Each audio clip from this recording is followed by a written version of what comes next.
Noting the hour, I'm calling the Acton Select Board meeting to order. And first up is residents' concerns.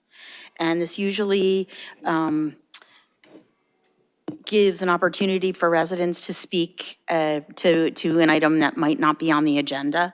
And if you could please state your name and address before speaking, that would be great. Thank you. Are there any residents' concerns? Madam Chair, there are 5 people online, none with their hands raised. Thank you.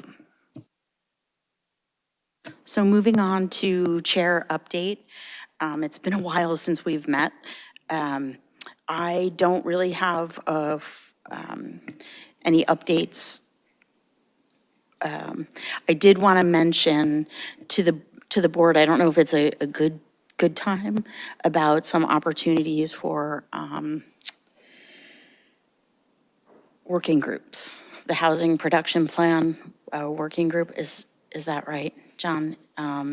Which I thought that I would love to be a part of, and possibly David, if you would be an alternate. And I know that stormwater is coming up, so perhaps Alyssa, you would be willing to do that. Thank you. Thanks. I have several. Can I share my time with Tom? Okay, thank you. So, nice to see everyone again. We've been off for the month of August, but we've been very busy in town, just not meeting with the board. Just a few things. Early voting started over the weekend on Saturday and included through today and leads up to the election. We had several people take advantage of it, although not nearly as many people as the amount of people that have signed up for early voting through mail, which is more than 5,000 people. Speaking of elections, we are on schedule with our plan to bring before the board a candidate for town clerk to replace Eva, who's retiring at the end of next month. So stay tuned on that. I wanted to mention that Wanjiko Gashohe, our DEI director, has collaborated again with the Acton PD to host our second Cone with a Cop event. You may have heard of Coffee with a Cop. This is the summer version where they will be joined by an ice cream truck and going to different neighborhoods throughout town between 3 and 7 tomorrow afternoon. The Facebook page for the police department posts the route that they are planning to take. That's subject to change, but if you're looking to participate, that would be where you'd find the latest information on that. We're doing a traffic calming pilot program. That is a goal of the board, or at least it was recently, to work on traffic calming policies. And in line with that, we're doing a pilot program to add a few speed bumps, temporary speed bumps to Spruce Street, the part that goes right to the school, because we think it might be a way to address some concerns there, and it'll be a good opportunity for us to see if they work, because we often hear people requesting them, but in the design, it doesn't end up coming to fruition. This is an opportunity for us to take a look at how they work in real life, and we'll be able to report back to the board this winter. The board had a dangerous dog hearing in July and found a dog to be dangerous as defined by Mass General laws. The owner of that dog appealed the determination to court. Our attorneys have filed necessary paperwork to the next step in that process with regards to defending the board's actions. We haven't heard from the court since. I just wanted to make sure that the board knew that. We're having our annual professional development and team building day on September 13th, which is a Friday. That's a day that we will be closing the town offices, libraries, senior center, transfer station will also be closed that day. The police and fire stations will remain open. And we hope some board members are able to participate in that day. I know the staff really appreciate getting to see some of you if you can fit into your schedules. Finally, before I kick it to Tom, we were able to hire our first teen librarian, which is something that you've heard through the budget process that we were working to get to. and we weren't able to add a position through the budget process due to the various challenges that we had over last year. But with several retirements that occurred in the library this year and a few other things that changed, through a reorganization, we were able to add a teen librarian position.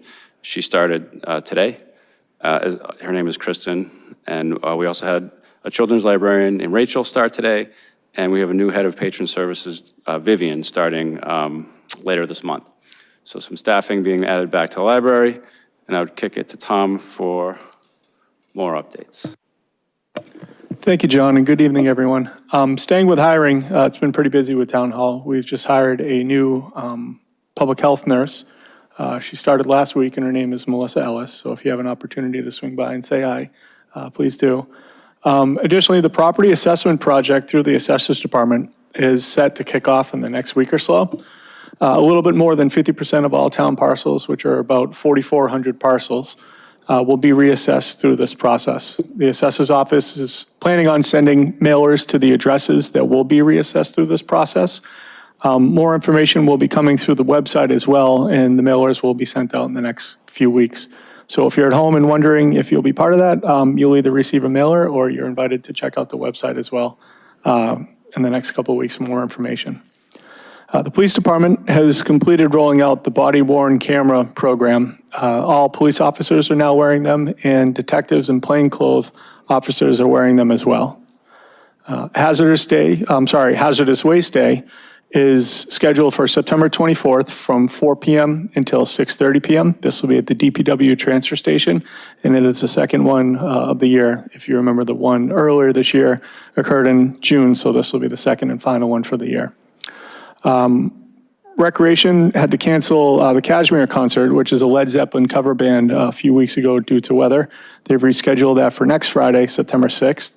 It's a great concert. The tickets are still available at actonrec.com or on site on September 6th if you're not able to purchase tickets in advance. Thank you. And we are preparing our annual ceremony on September 11th in the morning, and details will be released about that next week. Thank you. Members? Alyssa? Thank you. I just wanted to let everybody know that the Sudbury Valley Trustees is sponsoring a talk with Strong Medicine Bear and historian Dan Bodillion on September 17th, and that's going to take place at the Church of Good Shepherd, and this will be a talk on the history of the Neshoba Praying Indians. The Water District Commissioners celebrated the recording of the conservation restriction of 549 Main Street on July 18th. The closing was performed by Town Council, and CPA funds were transferred to the Water District. The trails are not yet open. They're still doing some, I'm not sure how to describe it, some not really improvements of the trails, but making sure they're clearly labeled so that people don't get lost. Because this is the first time that the property will be open up year-round. So stay tuned for when those trails are open. The hazard mitigation plan update is progressing, and the draft is out now, and public comments are being sought, and they should be submitted by September 11th, and there's going to be a webinar happening at noon on Friday, this Friday, the 29th. And finally, Habitat for All, the working group has put up informational boards in the Memorial Library along with copies of the survey. So if you want to go stop by the library when they're open and take a look at those boards and fill out a survey if you haven't already. There's also a public workshop that will be held on October 10th. Thank you. Dean?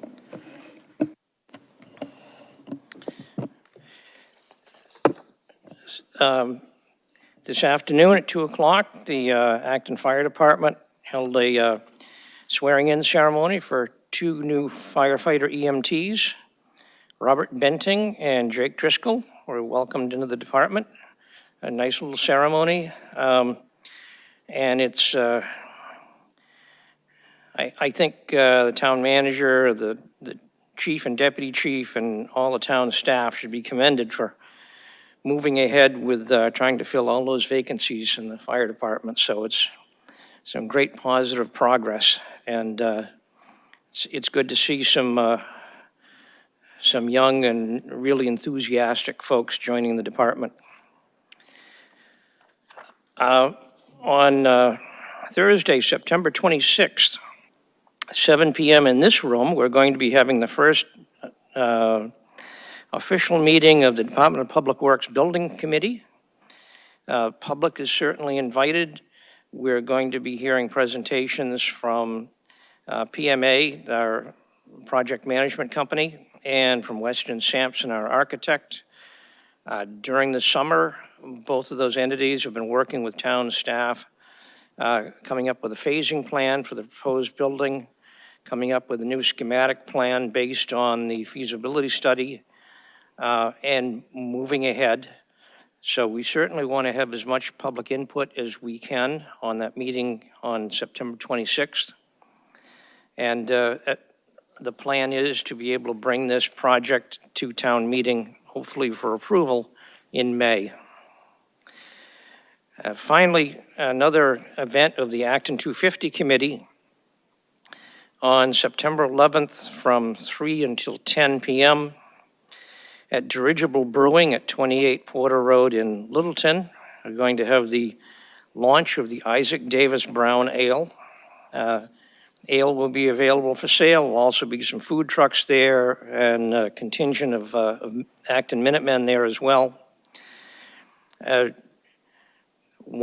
from the sale of each beer will go to the town of Acton to support the 250 Speaker Fund and special events. So hopefully we'll see a lot of people up there on September 11th, 3 to 10, Dirigible Brewing. Thank you. Thank you. David? Thank you. I just wanted to let everybody know, who's not aware, a lot of people are aware, but the school opens this week on Wednesday and Thursday. The elementary schools open on Wednesday, and there's a transition on Wednesday and Thursday for the junior high and high school. The district had a kickoff event this morning, which I attended, and I have to say that when you get 700 teachers in a room, it's loud. So that's all. Jim? I got nothing. Thanks. So moving on to our first public hearing, we'll hear at 7:10. Site plan special permit, 6/24/2024, 490. AHC Incorporated and Thomas Buckborough, 358A and 358B Great Road. And just for some info, Thomas and I sometimes have a working relationship. So I did fill out a disclosure, and I don't feel the need to recuse myself, but I did file a disclosure with the town clerk. And if you can just state your name, and thank you. So, excuse me, Madam Chair, point of order. Do we have to read the legal notice? Oh, thank you. Thanks. We do. The Acton Select Board will hold a public hearing on August 26, 2024 at 7:10 p.m. in the Francis Faulkner Hearing Room, 204 at the Town Hall, 472 Main Street, Acton, and virtually at actonmass.gov meeting/BOS on the application of AHC Incorporated and Thomas Buckborough for a site plan special permit under zoning bylaw section 10.4 at 358A and 358B Great Road. The proposed project consists of construction of 2 additions to the single-family dwelling and the rebuilding of the office space into a mixed-use building consisting of a retail space and 3 dwelling units. Application materials and how to participate remotely are available online and at Acton Town Hall. Good evening. My name is Paul Kirshner from Stamsky & McNary. We're the engineers and surveyors for this project at 358 Great Road. I'm speaking right now on behalf of the applicants, AHC Inc. and Thomas Buckborough, who are here with me in the audience. Also here is Morris, who is the architect for the project, and he and Thomas may want to speak more specifically on the architectural elements of this project, but I just want to give an overview here. So 358 Great Road contains a condo, so that's why there are two applicants for this project. Thomas lives at 358A Great Road. That is a single-family dwelling. 358B Great Road is a commercial space that is currently an office, though it is vacant at this time. So the reason that we're here primarily is we're looking to expand both structures. 358A, the single-family house, just a couple of additions, garage with a master suite above, with some other living area proposed to be added. The work at 358B is a little bit more significant. The structure at this address is, you may know as the barn. I know that there was a bagel place of some sort there at one time. But like I said, it is vacant. So the proposal is to rebuild that building into a mixed residential and retail space. The proposed building would have 1 retail space and 3 dwelling units. The intent would be to, or the proposal is to maintain the existing setback to Great Road and extend the structure northward. That is to the right if you're looking at it from the street. The reason for that is this building at 358B, as well as the one at 358A, is within the front yard setback to Great Road. The minimum required setback is 75 feet. And I believe 358B is 29 and a half, and 358 is maybe even closer, though I apologize, I don't have that number off the top of my head. But in either case, we will need to file with the Zoning Board of Appeals to permit the alteration of the structure within the yard setback. As part of this proposal, we are, the plan calls for the removal of some paved area in order to offset the impervious area increase. So we are proposing some modification to the pavement on the property. But given that the proposal is for additions to the house and reconstruction in essentially the same location for the commercial space, we're trying to keep work to a minimum as possible.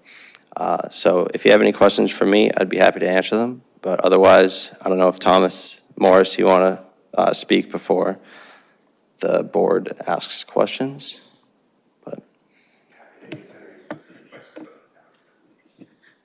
So, Alyssa. Thanks. So I was the select board member assigned to this project, and I met with planning staff. And I just wanted to mention that there's a lot of permitting for this project, so they're going to be before the Acton Historical Commission because both properties are on the cultural resource list. That's scheduled for September 11th. They're currently before the Conservation Commission, and that hearing was continued to September 5th.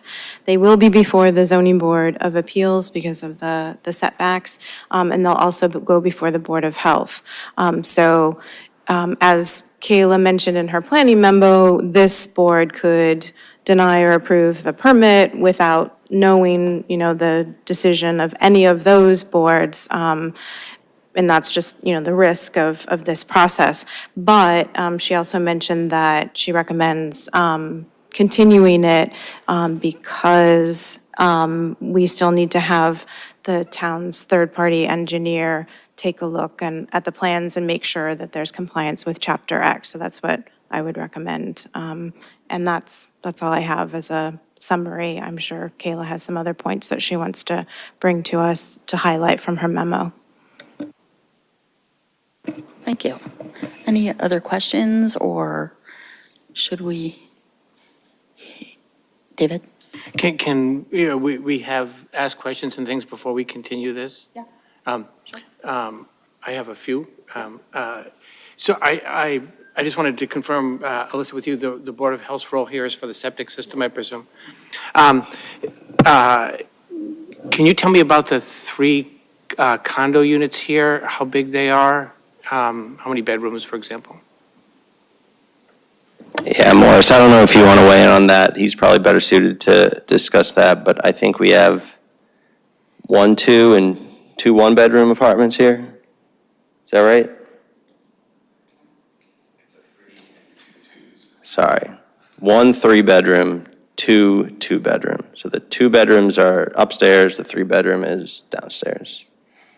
And the result here, if I'm understanding the plans correctly, on 358A and B, is that there's just one structure on both of those parcels moving forward? Is that right? That is correct, yes. I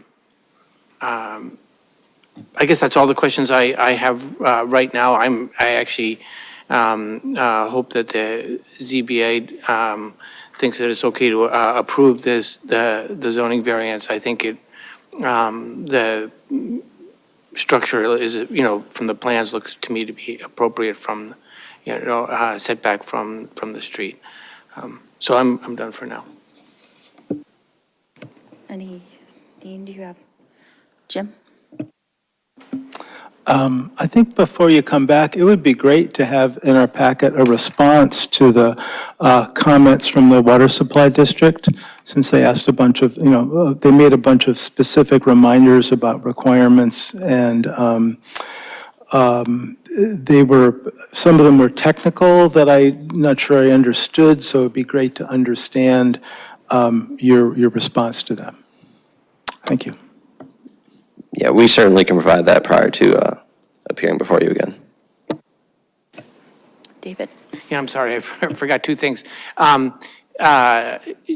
There's also a DRB memo, which makes 4 suggestions, I think. If we could have a response to those as well.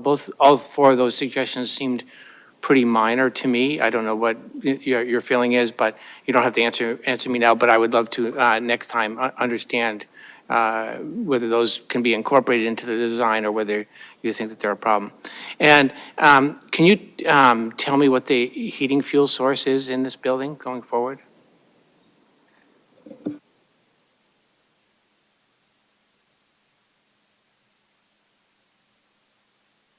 Yeah.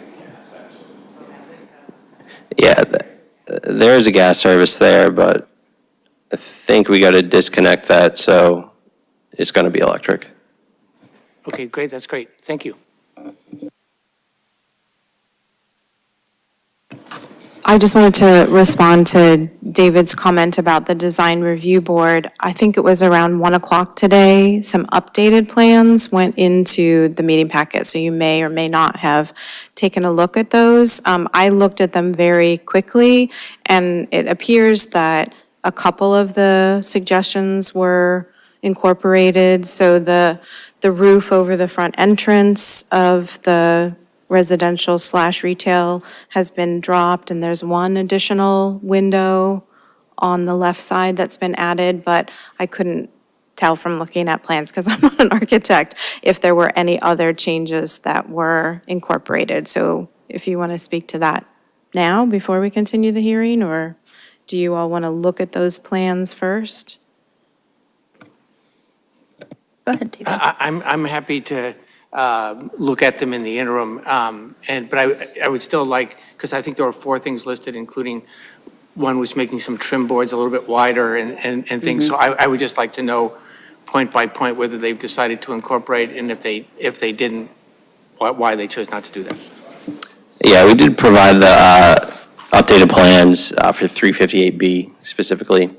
I know there were some other comments on 358A. That was just today. I understand you barely look at them, but we can provide an updated response because that'll probably make it a lot easier to identify, this sheet, this change. We can do that prior to meeting again. If you can come to the mic, please. Excuse me, sir. You can sit at the desk. Sorry.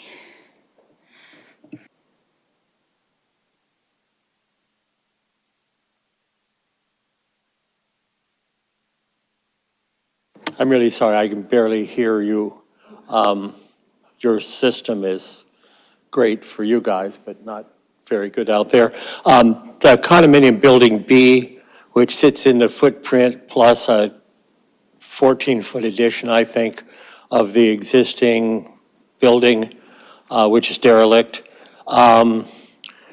We met with the design review folks, and we implemented all of their suggestions, including the gables, the roof, location of additional windows, some changes in exterior trim. We went to 10-inch corner board and a bunch of other things. But everything that's in their notes, you will find responded to in the most recent set of drawings for condominium building B, the 3 dwellings and retail space. And I think the drawings are pretty clear.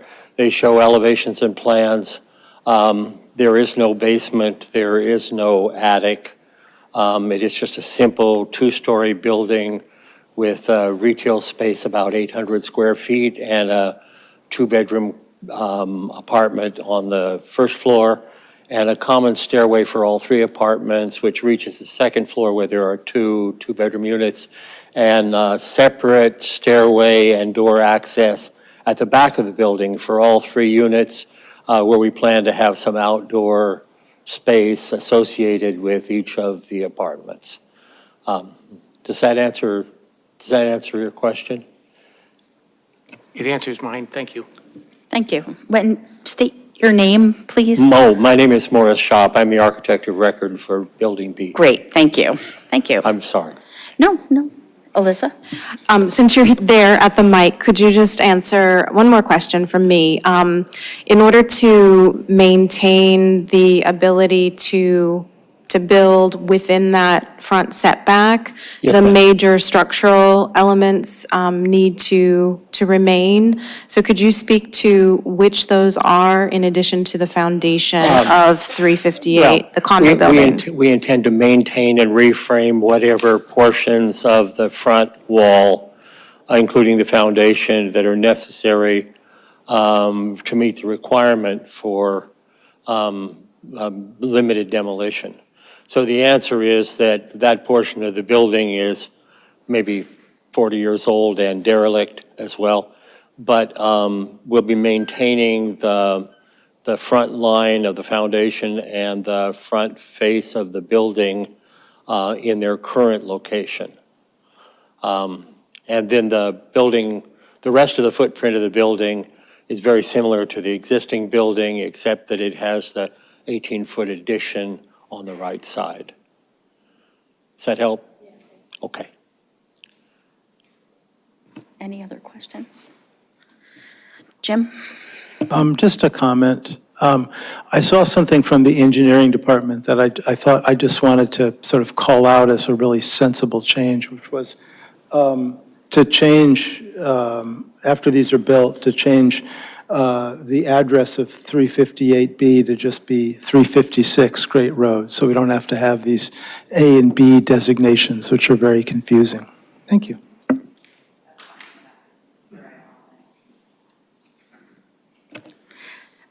I just wanted to add to, just briefly, that I like the idea of the mixed use.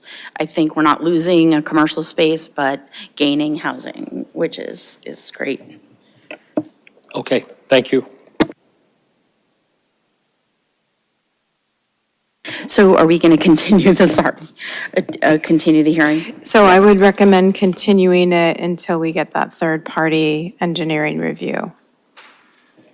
So we need a date certain. Yeah. Oh, yeah, sure. And we have Thanks, Kayla. Kayla. Based off of that, the fact that we haven't received the GCG review, based off the timing it typically takes, I would suggest continuing it to, at a minimum, the first meeting in October, which would be October 7th. That would likely give us enough time to get the review back and give the applicant time to provide some initial comments back. Thank you.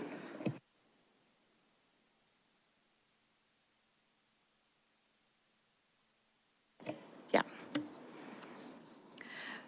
So I would move that we continue the hearing. Do I need to read the number? Or just say the hearing? Until 7:10 PM on October 7th. In this place. Second. All in favor? Aye.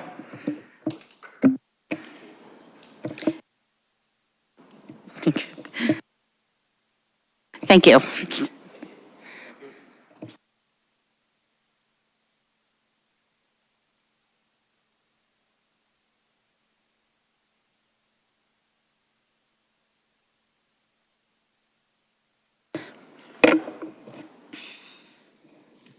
So moving on to our 7:20 public hearing, the Pole Petition for Eversource Energy, 2 Thomas Drive, continued from July 22nd, 2024.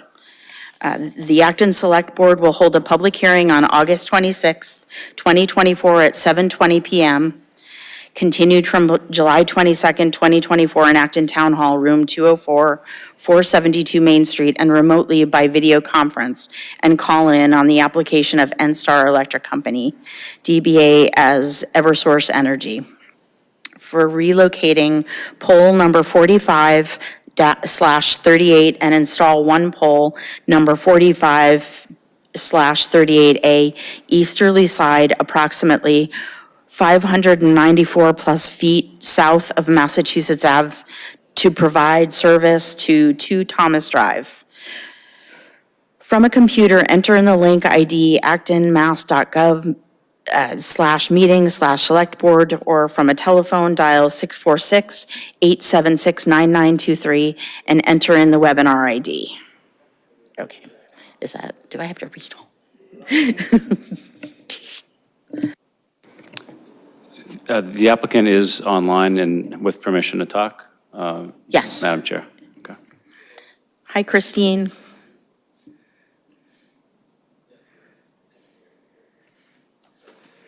Don't forget to unmute.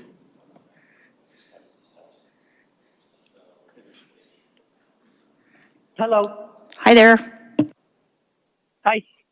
Yes, this is Christine Crosby from Eversource Energy, and we are presenting the petition before the board to request to grant a location to install a new pole, 45/38A, and to relocate the existing pole, 45/38.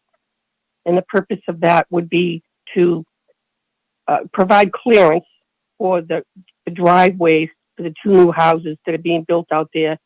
In addition to that, to also provide the electric service for those houses as well. Thank you. Do any board members have questions? Do we have a motion?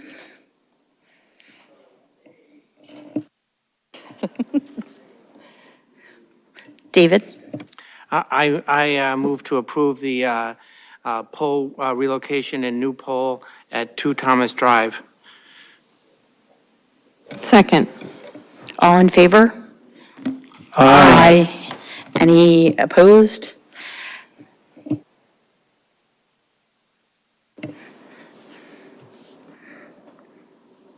Thank you. That was the quickest poll public hearing we've had.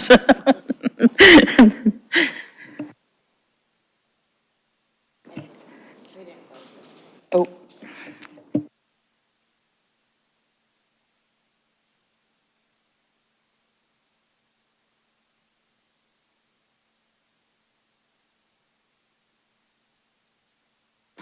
I would close the hearing now and just retake that motion. Okay.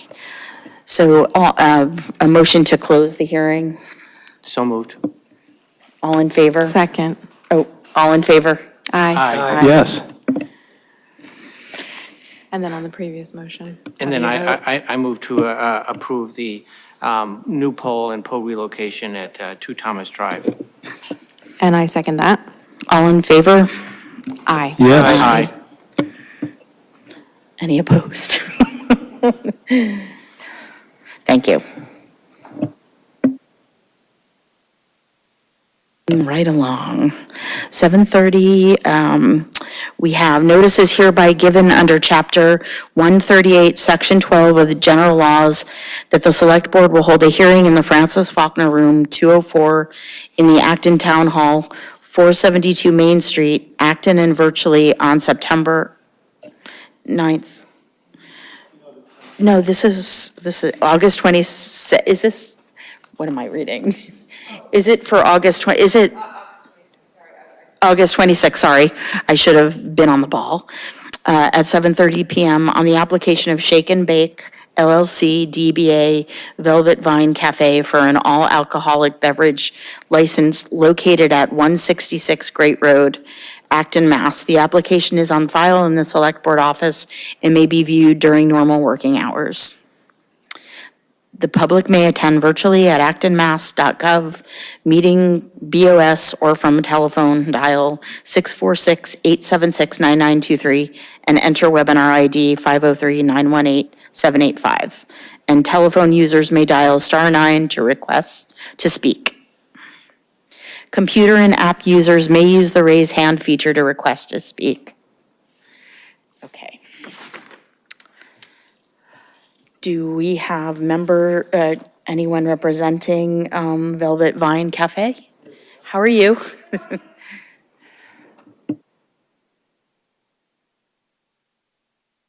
Welcome. And you can just hit the button on the mic and tell us your story. Well, my name is Sarah Fitzmaurice, I'm Crystal Blaze. and we have been in this industry together for over 40 years combined. So we have a lot of experience, and we're excited to bring a unique cafe to the community of Acton. Great, thank you. Do board members have questions, or David? Yeah, I have one general question and then one specific question. Could you just tell us a little bit about the cafe that you're opening here? It's very exciting, actually. I'm eager to go see it when it opens. But can you tell us what you'll be serving, and just in a general way? Yep, so during the weekdays, we're gonna do dine in, but we're also gonna have like grab and go breakfast sandwiches, coffees, lattes, smoothies, things like that. During the end of the week, in the evenings, we wanna do a speakeasy vibe, lounge with small plates, tapas, some A cocktails. little bit more moody feeling. Yeah, we're basically trying to create the atmosphere that you're like lounging in your living room. So like comfy, cozy. And then on the weekends, we're going to do a full brunch menu. Very, very nice. And my specific question is, this restaurant has, I don't know how much you're redecorating in the inside, but it has tables around the bar. And then it has one kind of side, long, thin dining room. Are you going to be using both of those spaces? We are, yes. Great. Yep. Thank you. Thank you. Any other questions, or? Jim? So you're going to be right next to the rail trail. We are. Yeah, so I was wondering if you had any way of describing how you're going to be relating to the rail trail? Oh, How are you going to absolutely. bring people in or whatever? So we're going to set up some nice little seating outside in the back with, we were working with the, I forget the woman's name that does the signs for Acton. She was going to come out and help us decide which area was the best to kind of get the attention of the rail trail. Yeah, we want to definitely make it user-friendly for all the walking and the biking.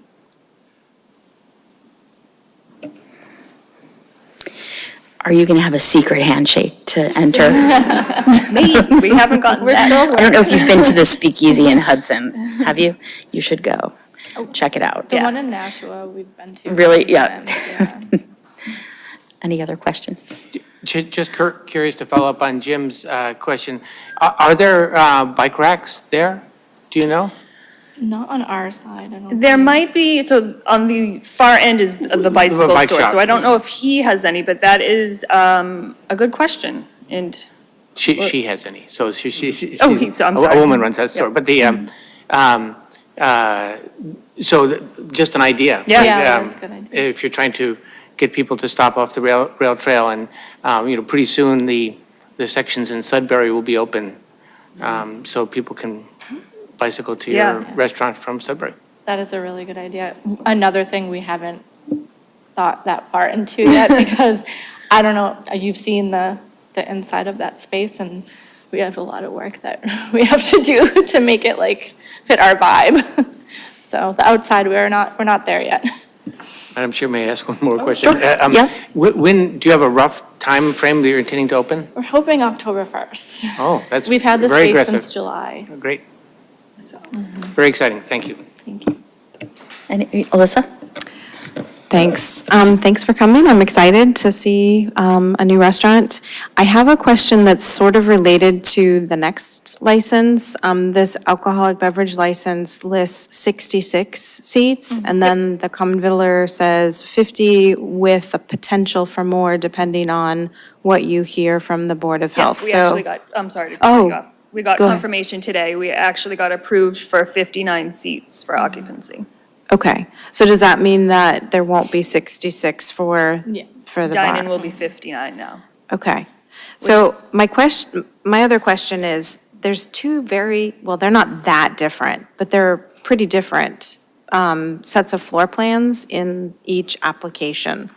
I'm assuming that the one that has the doorways and the walls is the actual, and this might just be a sketch? Yeah, that one was to be thrown out. That was an old one. Yep. Okay, all right. And then I had written a question that I don't need to ask, but it might just be good for you to know.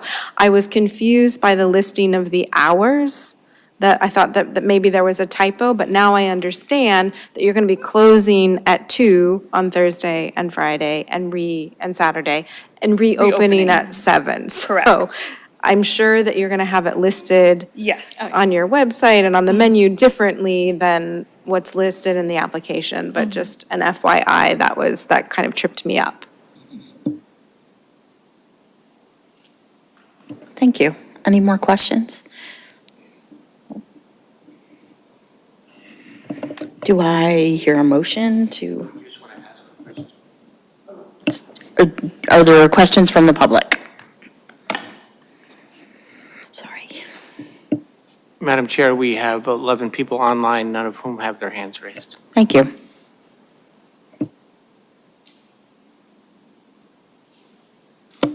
I move to close the public hearing. Second? All in favor? Aye. Aye.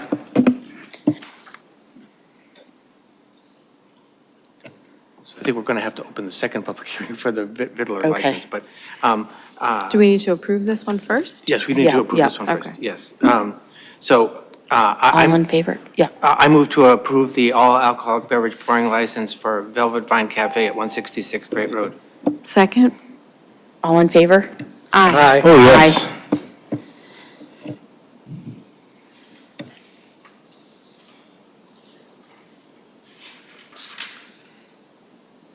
So now I'm opening the second public hearing.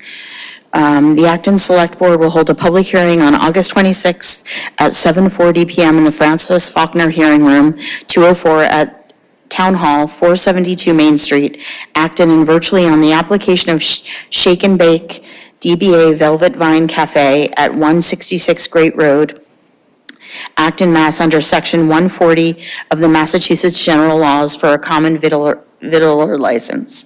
The application can be inspected at Town Hall during normal business hours. Remote participants may view the hearing at www.actonmass.bos or from a telephone. Dial 646-876-9923 and enter webinar ID 503-918-785. Telephone users may dial *9 to request to speak. Computer and app users may use the raised hand feature to request to speak.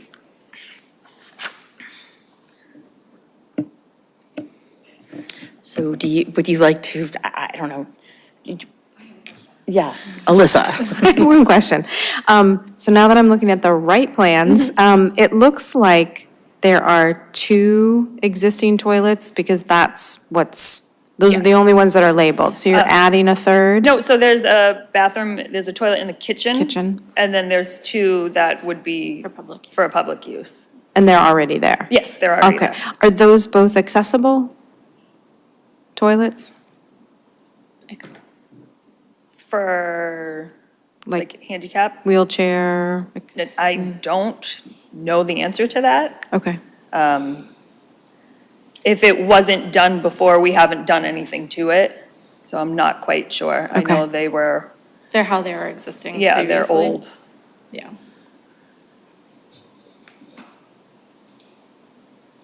Any other questions? Jim? My vote will not depend on the answer to this question, but I was curious, what Velvet Vine, where'd that name come from? So we were going back and forth for a while, and we actually decided to use an AI generator. Yeah, and that was one of the first ones that popped up, and we loved it, so we just went with it. We want to have it very bright with plants, but Yeah, a it lot of just velvet seemed to- furniture, and it yeah, kind of seemed just to fit. fit. Beautiful, okay, thank you. Well, you had me at shake and bake, so I don't know what. So we've worked together for a long time. We even have bottle openers. Mine says shake, hers says bake. Like, we're just, if you're not first, you're last. Thank you. Dean?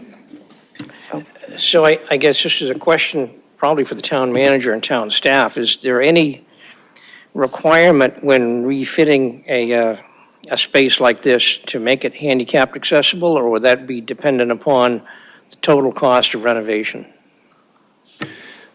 Well, typically for a license like this, that would be something that wouldn't, did we ask the building commissioner about this? No, we don't usually go through them for these types of applications. Any changes to the tenant fit-up would have to go through the building department, and the code would have to be applied appropriately, which includes, in some cases, making bathrooms accessible. I don't know exactly which cases those are, but they'll have to do whatever they're supposed to do with that, in that regard. Thank you. David? So I would assume your current changes don't require a building permit, is that right? No, they Right. don't. Thank you. Any online questions? Colin? Madam Chair, there are still 11 people online, none of whom have their hands raised. Thank you. Are we ready to approve? I move to close the public hearing. Second? All in favor? Yes. I move to approve the common vittler license for Velvet Vine Cafe at 166 Great Road. Second? All in favor? Yes. Thank you. Thanks so much. Good luck. you. Welcome to town.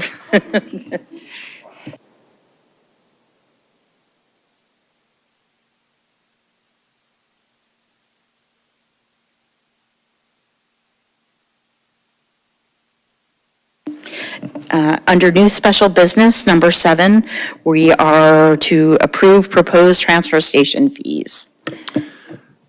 Thank you. For this item, I would welcome up the business manager from the DPW, Karen Switzer-Neff, and the budget manager for Ellie Anderson from finance. Karen, how long have you worked here? For the town, it'll be 30 years in April. 30 years in April.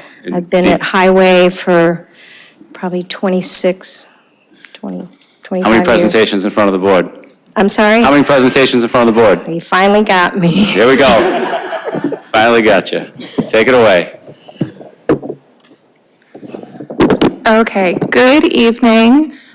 Karen and I are here to issue a proposal regarding transfer station fees for fiscal year 2025 to go into effect on September 1st, if approved. Next slide. So before we get into our recommendation, we put together some data regarding the transfer station, including customers, and then tonnage of both recycled and trash waste over time, which are pretty interesting. So as you can see, from 2019 to 2024, there's been a steady increase in transfer station access stickers, both in the regular sticker class, then also the senior sticker class.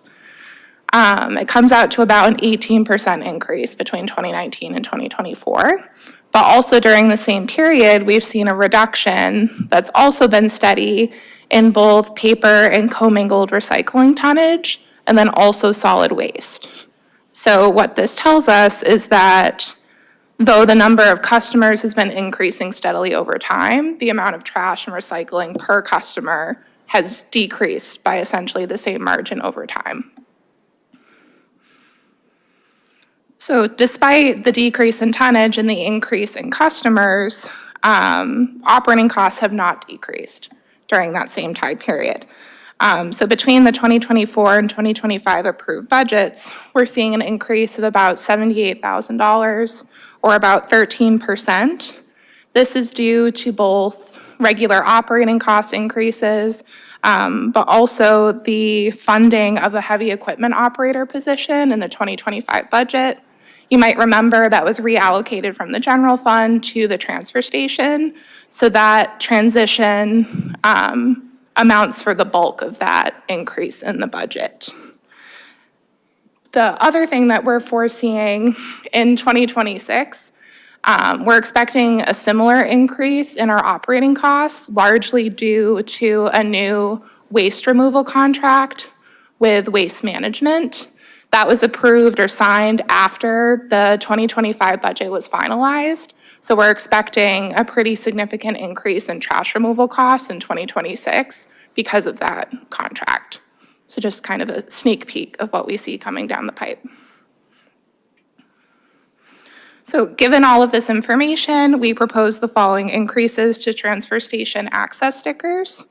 So for regular non-senior stickers, we recommend a total cost of $115, which is a $10 increase over what it is currently. Senior stickers would go from $10 to $12, so a $2 increase. Recycling-only stickers would change from $15 to $20, so that's a $5 increase. And then finally, non-resident stickers would increase from $190 for the year to $210, so a $20 increase.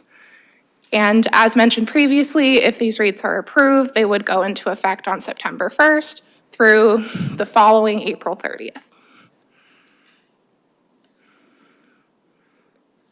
So that's it. That's all we have. We're happy to take any questions that you might have. Thank you.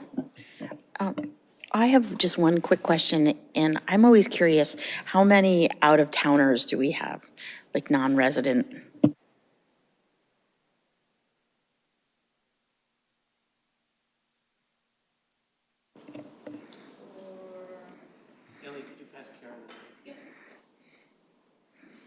Let's see if I can find that. Well, we had, for non-resident stickers, we had, let me just see. I don't think, let me get back to you in a minute. I think that's not right. Is it hundreds though, or tens? No, we're talking tens. Yeah. Let's see. From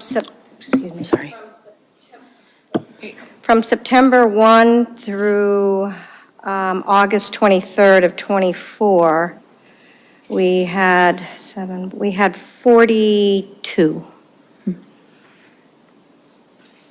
Thank you.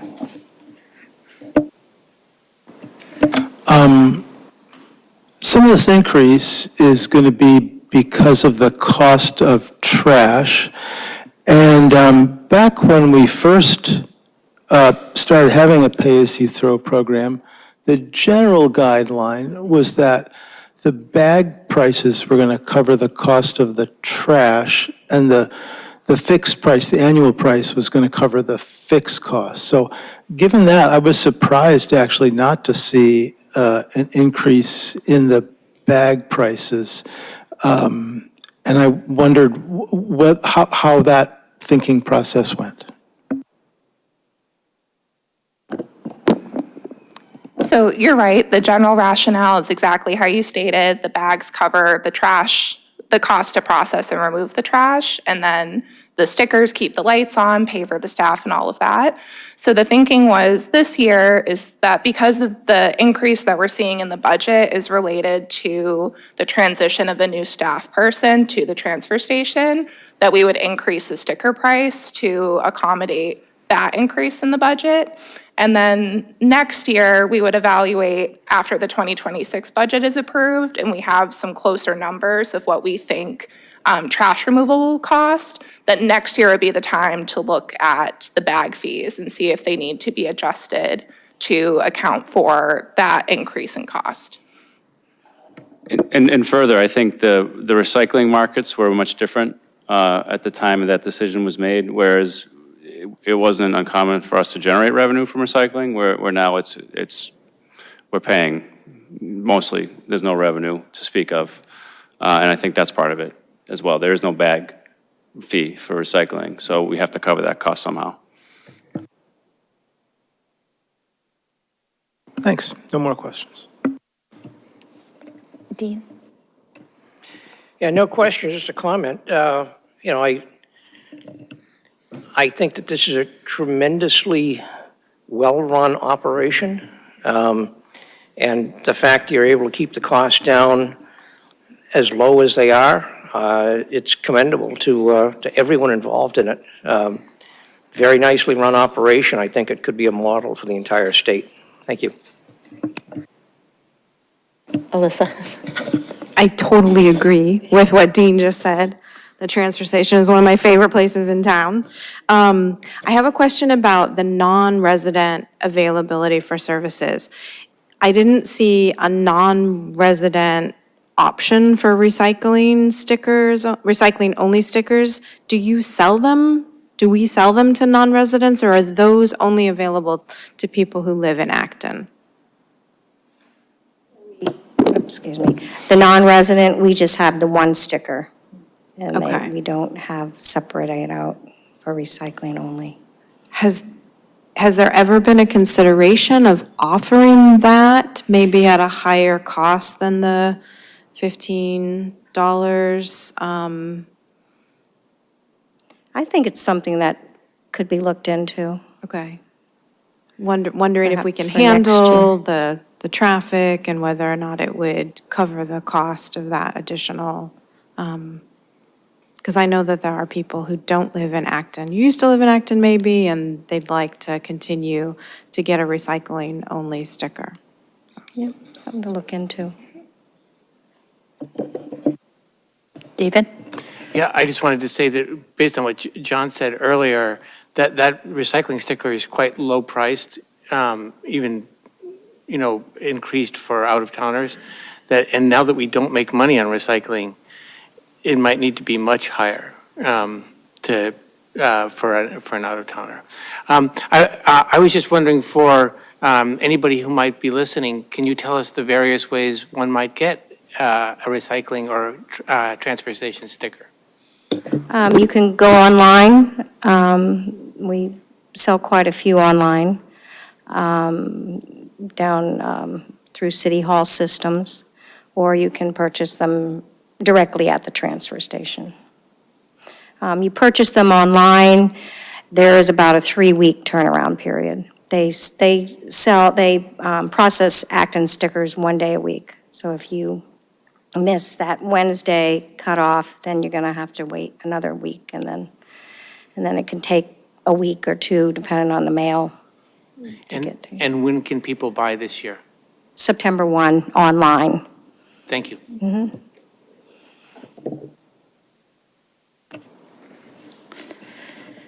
Any other questions? There's some questions online, or there used to be. Any questions from online visitors?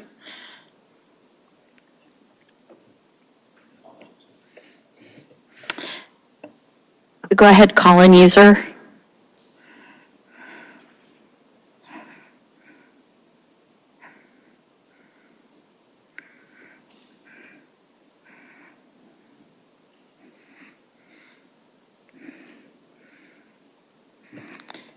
Call-in user. Oh, there you are. Hi, Sarah up here in Mass. Can you hear me? Yes. Yes, I was just going to say that when I was at a Housing, Climate, and Justice Acton event, there were a bunch of apartment dwellers that were talking about how they don't have recycling And that I said, well, you know, $15, like, it's not that much. They're like, yeah, well, that and this and that and this, then they just don't do it. So I'd like the board to consider reducing the fee to zero for people in modest income houses, multifamily houses. And also, I would like to ask a couple of questions. Would that be okay? Yes, go ahead. In the presentation, the first slide with data on it, it has like the yellow and green. And is that one of them is paper and the other one's commingled?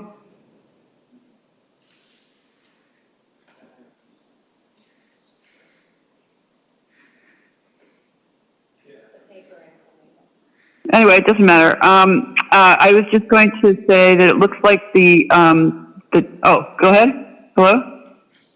The slide in question is up. Can you see? I'm sorry, Green and yellow. Yeah. the legend did get cut off, but the green and the yellow does separate between paper and commingled. But they are added together for the purposes of the graph. Thank you. The paper is the yellow. Is the paper yellow? We're just confirming which is which.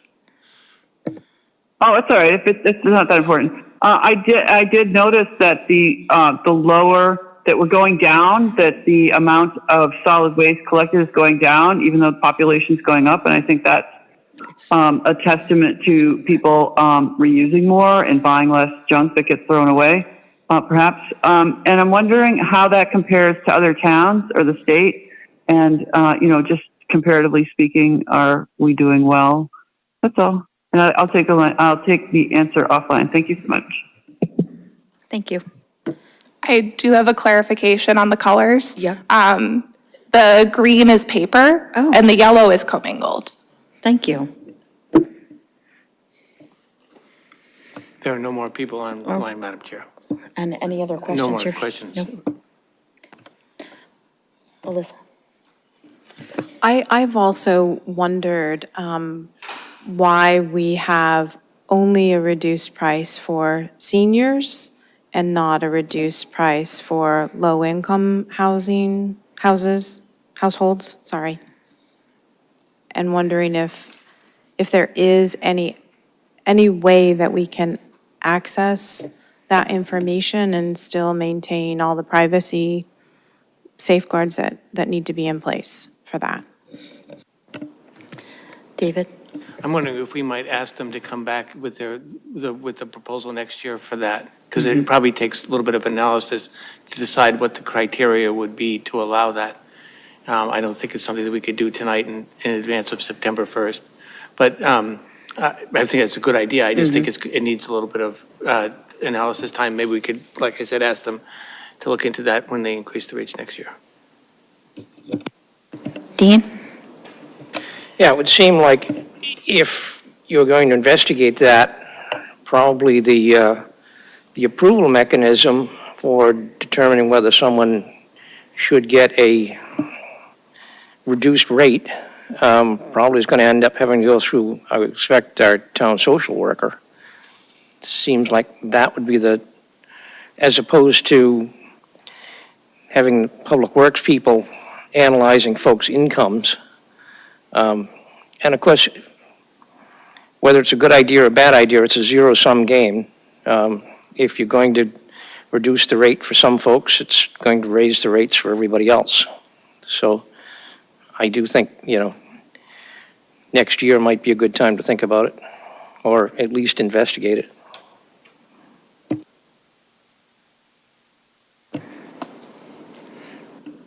Any questions? I fully support the idea of coming back next year with some sort of thought-out proposal about, maybe there's some way to match that up with the assessor's office conversations. I mean, they're talking to a lot of people about, their incomes and, in a very sensitive and privacy-preserving way. I'm happy to support the proposal as is for September 1st.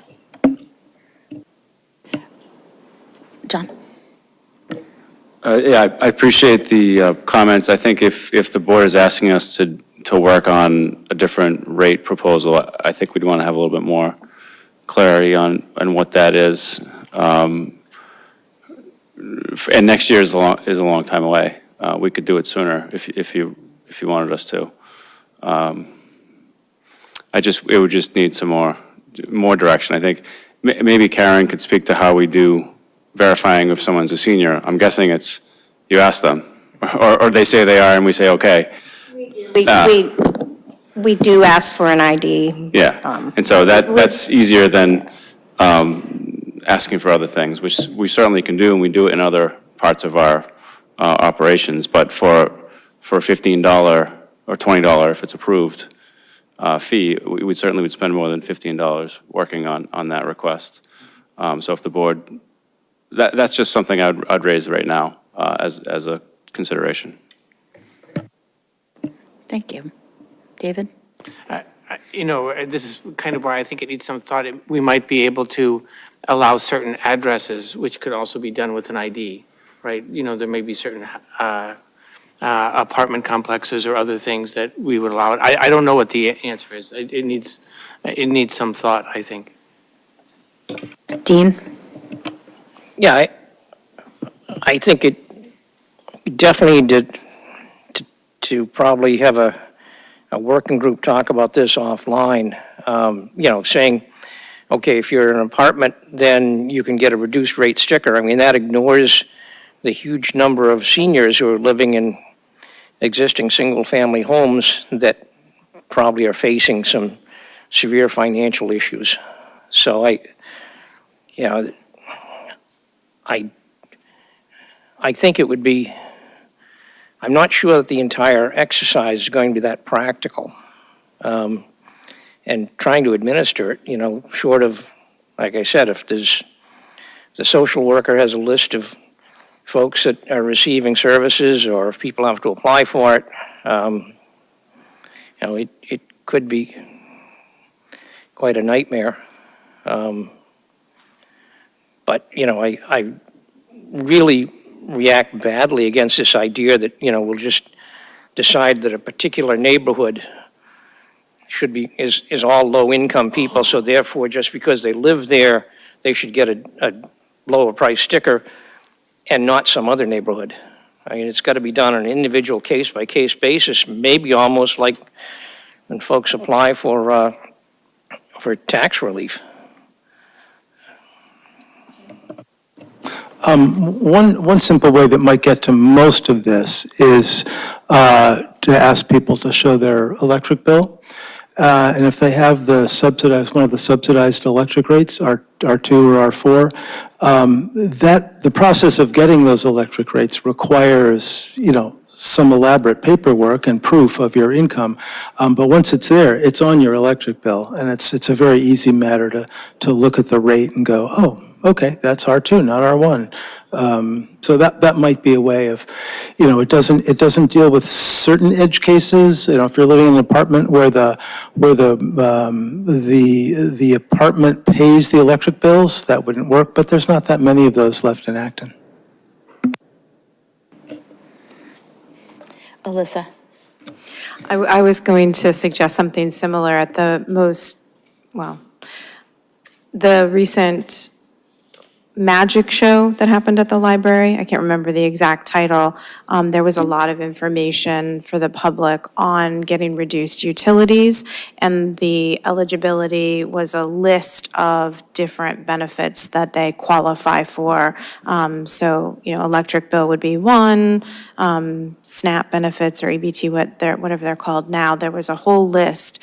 So I think that it would be not too much of a nightmare to be able to find folks who qualify for those other income eligibility programs. And I thought that, David, you meant by addresses, like if they had been verified as getting like property tax relief or some other thing, we would have a list of addresses that could be verified with an ID as a way to just like looking at your driver's license to verify you're eligible for the senior discount. But there's any number of ways to figure out. But what I was asking for the finance and transfer station folks is not to look at that, but just to see if the operation would work by offering an additional discount to folks who are income qualified, and what that would mean. As Dean suggested, the price for other folks, the regular sticker price might have to go up in order to offset that. So that was the kind of analysis that I was thinking would be useful to see if it's a possibility. Madam Chair, there's one comment online. Online, you're all set to speak.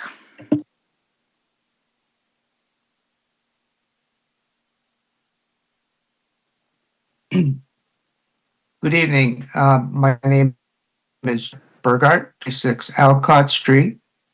An observation and then in full disclosure, I have for many years worked for 10 days a year at the transfer station, scraping stickers and putting new ones on. And the program is fabulous, and we have a lot of great compliance, and it's a great learning experience, and it's fun. I enjoy it very much. I will suggest that as you think about new programs for next year to bring forward, the implementation of that is very important. I think the town manager mentioned, you don't want us or even Joe to have to worry about, what questions you can ask and are you paying the full price for that sticker and those kinds of things. So let's just make sure that the benefit far exceeds the additional cost and effort. I do have one question, and it's around who qualifies as a senior. Clearly, if you're an apartment renter and you're over 65, you have a driver's license that says that address, or if you own a home and you are in the police log and you have that driver's license with that address, you do. A hypothetical. So a couple that's in their 40s owns a home in Acton, and they have their 75-year-old mother move in with them. Is that household qualified to get the senior sticker? Thank you. Yes, it does.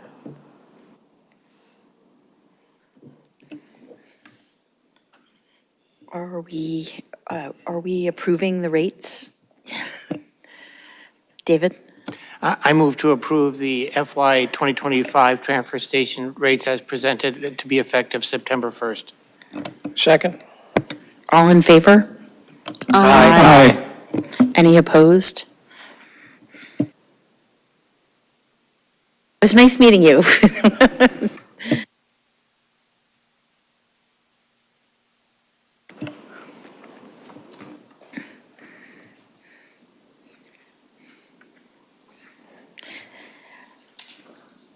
Next on our list is to approve special events shuttle service policy.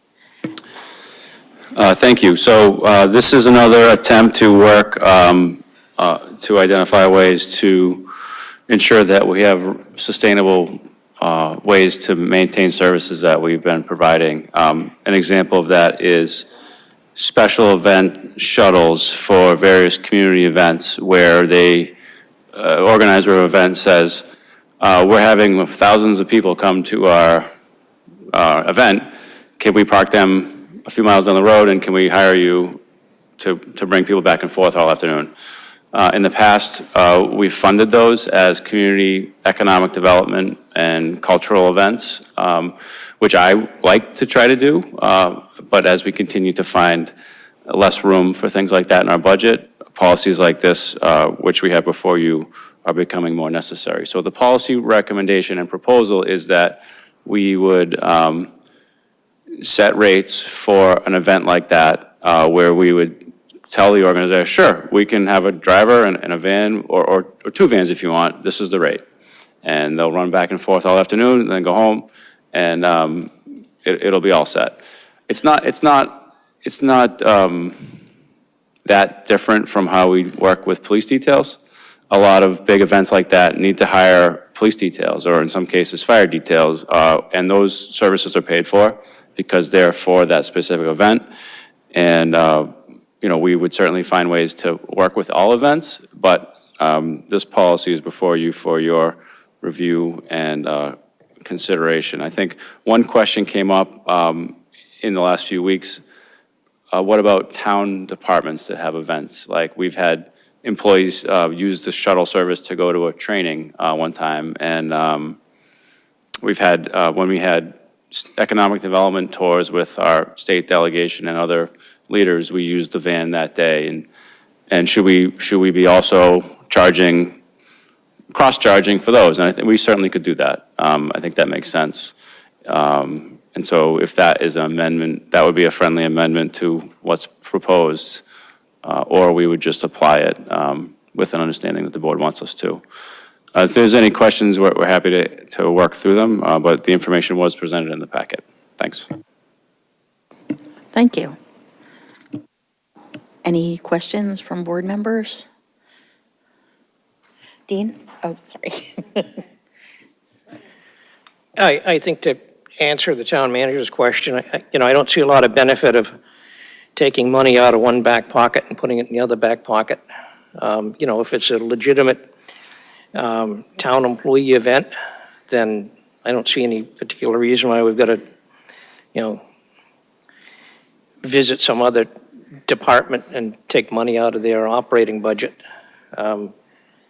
Hopefully, there's a little bit of room in the transportation budget to be able to eat up those sort of expenses. So I'm frankly fine with the proposal, the way it was sent out. Alyssa? Thanks. I have so many questions. So along the lines of the town's cost for use of the shuttle, I was not thinking about an employee training event. I was thinking of, the town puts on the 4th of July event, and there are a lot of buses, and they make frequent trips. I was thinking of the Holy event that happened at the Memorial Library, and they shuttled the public from, I think, the Arboretum parking lot to the library, just in case they couldn't find parking here. So that's my first question. What about those kinds of events that are town-sponsored, but we're shuttling public attendees rather than staff? I also wonder what went into the analysis for the cost and whether it's comparable to private shuttle services, because what could happen is that event organizers could find a lower price in the private sector and just stop using the town shuttle service. I also wondered about the cost for the larger shuttle, and is it really twice as much to fuel and maintain the larger the shuttle with more seats, because the price difference was really high. And I thought that the $10 discount for a nonprofit doesn't seem like much when you're looking at a $150 cost. And John, you mentioned that it's similar to having to have a police detail, but then, you could also look at it as we're requiring, say, the West Acton Village Merchants Association to have a police detail. They're not going to need a shuttle, but in addition to the police detail cost, now we're going to be giving you this shuttle cost. And I know that there is at least one, but probably more events that are not for profit, but the organizers don't have official nonprofit status. So I'm thinking of Diwali Fest. Probably there's enough parking for events that happen at NARA, like the Essence of India and the Acton Children's Business Fair. But any other event that would be organized by a group or an individual that's not got 501c3 status, I'm wondering, do we offer them the discount? Do we not? how do we define nonprofit? So I'm not so supportive of this, although I do want the transportation services and the transportation department to be funded, obviously. If I could answer a few of the questions from Yeah, go ahead, John. both members that spoke so far. So to answer your question about the transportation budget, we just completed the RFP process for transportation services, and we are barely squeaking by with, the bids came in, and we have enough to fund the services that we have next year, but we don't have enough to fund any additional services. So when we're running these operations out of an enterprise, it is common to charge things to departments when it makes sense. Training doesn't always make sense, but other things may. So I wanted to just mention that it is a financial consideration. With regard to the costs and how it was created, it's the cost to provide the service. It's not a profit margin in there at all. So I'm not sure that, I hope it's something that Julie Pierce worked on, and she presented this. She couldn't be here tonight, but this is based on the cost to run these services. They do have 4-hour minimums. They do have higher rates for the larger vehicles because they have different driving requirements, not to mention other things. So we have worked with nonprofits, organizations like the festival that was at the Sargent Library last year, and several other things. Silver Unicorn has a huge thing that they do for graphic novels. That is a profit business. So this would apply to that event, but it would also apply to some of the nonprofit events where they do cost time and resources. So we could put money in the general fund budget to fund special events, which we do. I mean, we put money in the budget for the fireworks this year. I guess what I'm saying is the money that we've used in the past out of other sort of areas for programming is less now because of we did a lot of trimming to get to where we needed to be last year. And things like this are going to be less available, but we don't want to stop providing these services. So this is a way for us to not say no, which is what we're looking to do, is we don't want to say no. Because I do think that this may be a better rate that you'd get on the private market. And if it isn't, then that's fine too. Sure. So thank you, that's really helpful. Are there grants that the state provides specifically for furthering their more public transportation use goals for? There are grants. We're using a $100,000 grant that Julie was able to secure to just meet the budget that I said we just barely met. That's with the $100,000. There are also several grants that fund events and programs. And a pretty good expense to put in your grant application is transportation. And say, we want to have a big event, we need $500 for a band, $600 for transportation, and whatever else you want. And I think that's also how event planners could incorporate a charge like this that they didn't maybe think about before. So. Real quick, just to follow up on that, I think Diwali Fest last year had a donated van from Buckborough Council on Aging. So just for anybody who's an event organizer listening, that's possibly another avenue. Or the Friends of the Library might be able to fund a shuttle for some event that's happening at the library. Thank you. David?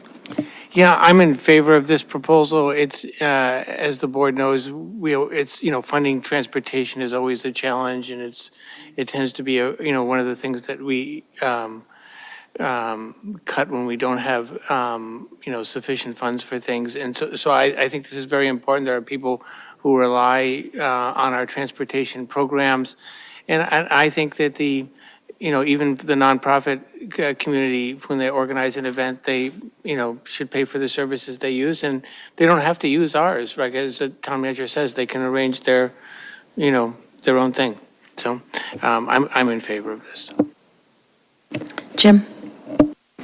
Yeah, I'm also in favor of this concept, and for the reasons that we've articulated here, that with financial constraints, becomes the need to be more precise about, using services that, cost an enterprise fund, but, aren't getting reimbursed. So I think we're at a time in our financial history where we can't be as loose with this as we used to. And I think having the enterprise fund reimbursed makes a lot of sense. I might propose, I was thinking about the nonprofit discount, and I was thinking that perhaps 10% rather than $10 might be better.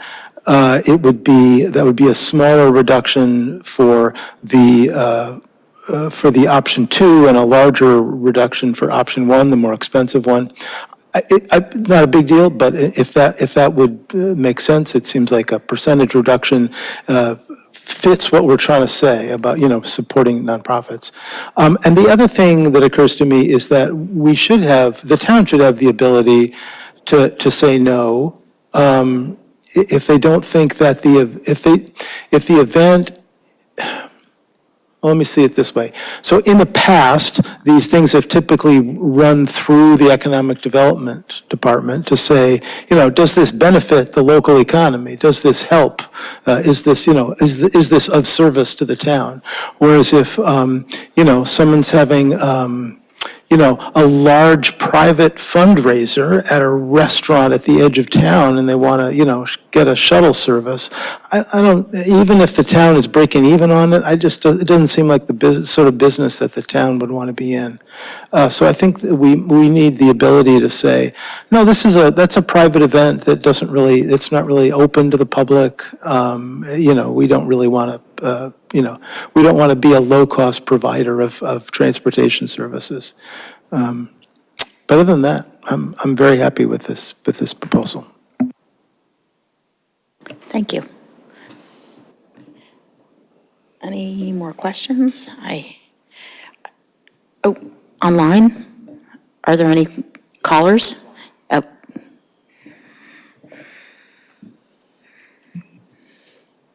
Yes, it's Dagan.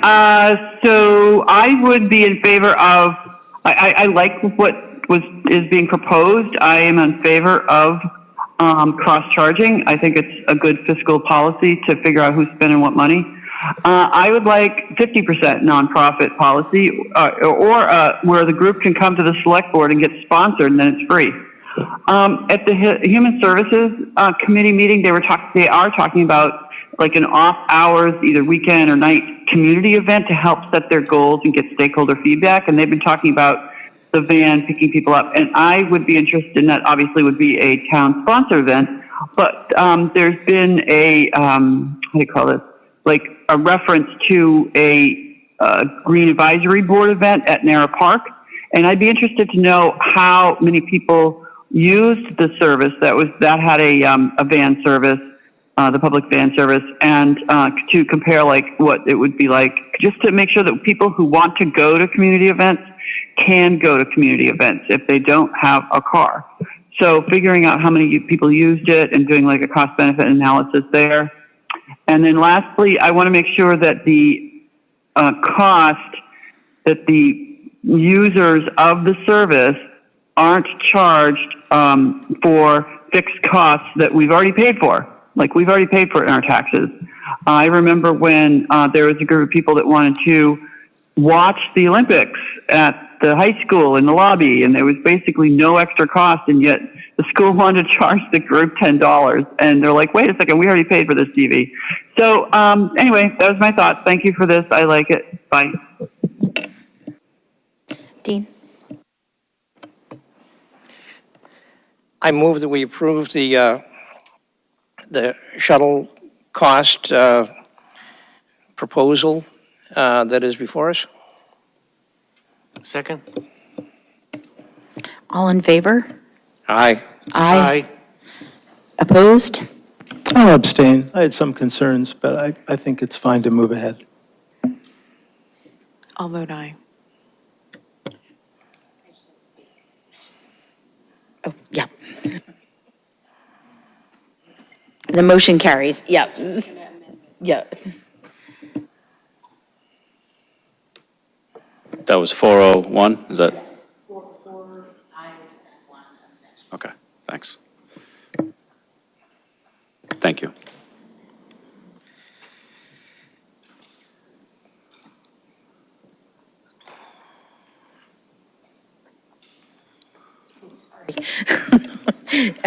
So moving along to number 9, we're approving American Rescue Plan Act ARPA reallocation requests.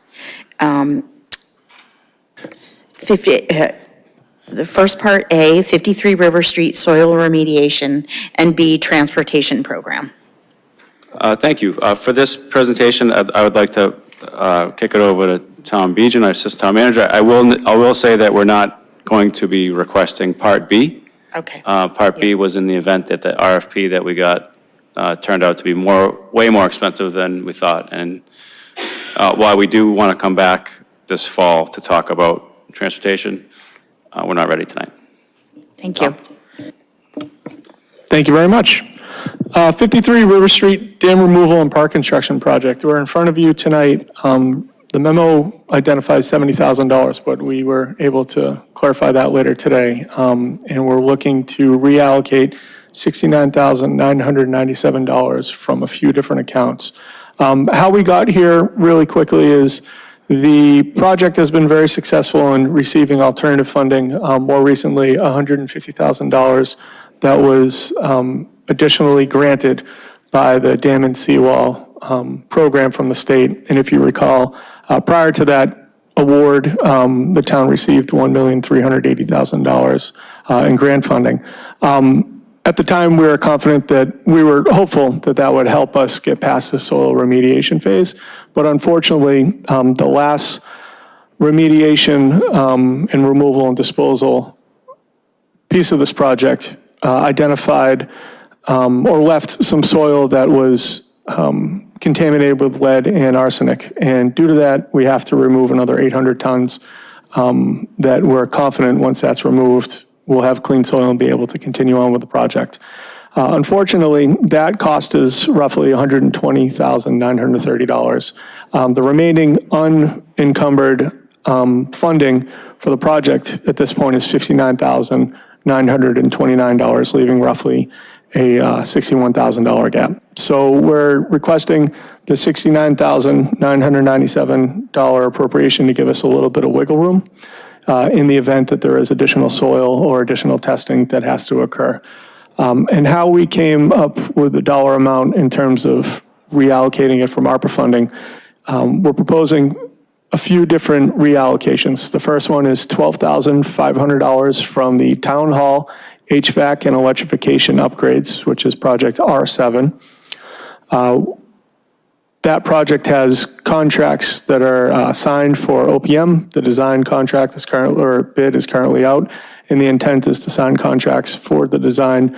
And that project will get, or that phase of the project will get us to a point where there's construction estimates, and any remaining design and OPM service for the duration of the project will be rolled into the overall construction request. So we're comfortable reallocating that amount from the project. The second one is $20,000 from the Senior Cafe, which is R10. After speaking with the director of the Senior Center, she identified a $20,000 balance that's no longer needed for the support of the Bistro Cafe, so we're looking to reuse that. The next appropriation is $17,497 from the Universal Access Recreation Department Pilot Program, which is R14. The good news is that the Recreation Department still did hire someone that this funding was meant for, but it was paid for out of revolving, so this money is no longer needed. And then the remaining amount for $20,000 will be from the COVID mitigation measures, which is R28 and no longer needed for obvious reasons. The motion has been revised and it's in your packet, and I'm happy to answer any questions as well.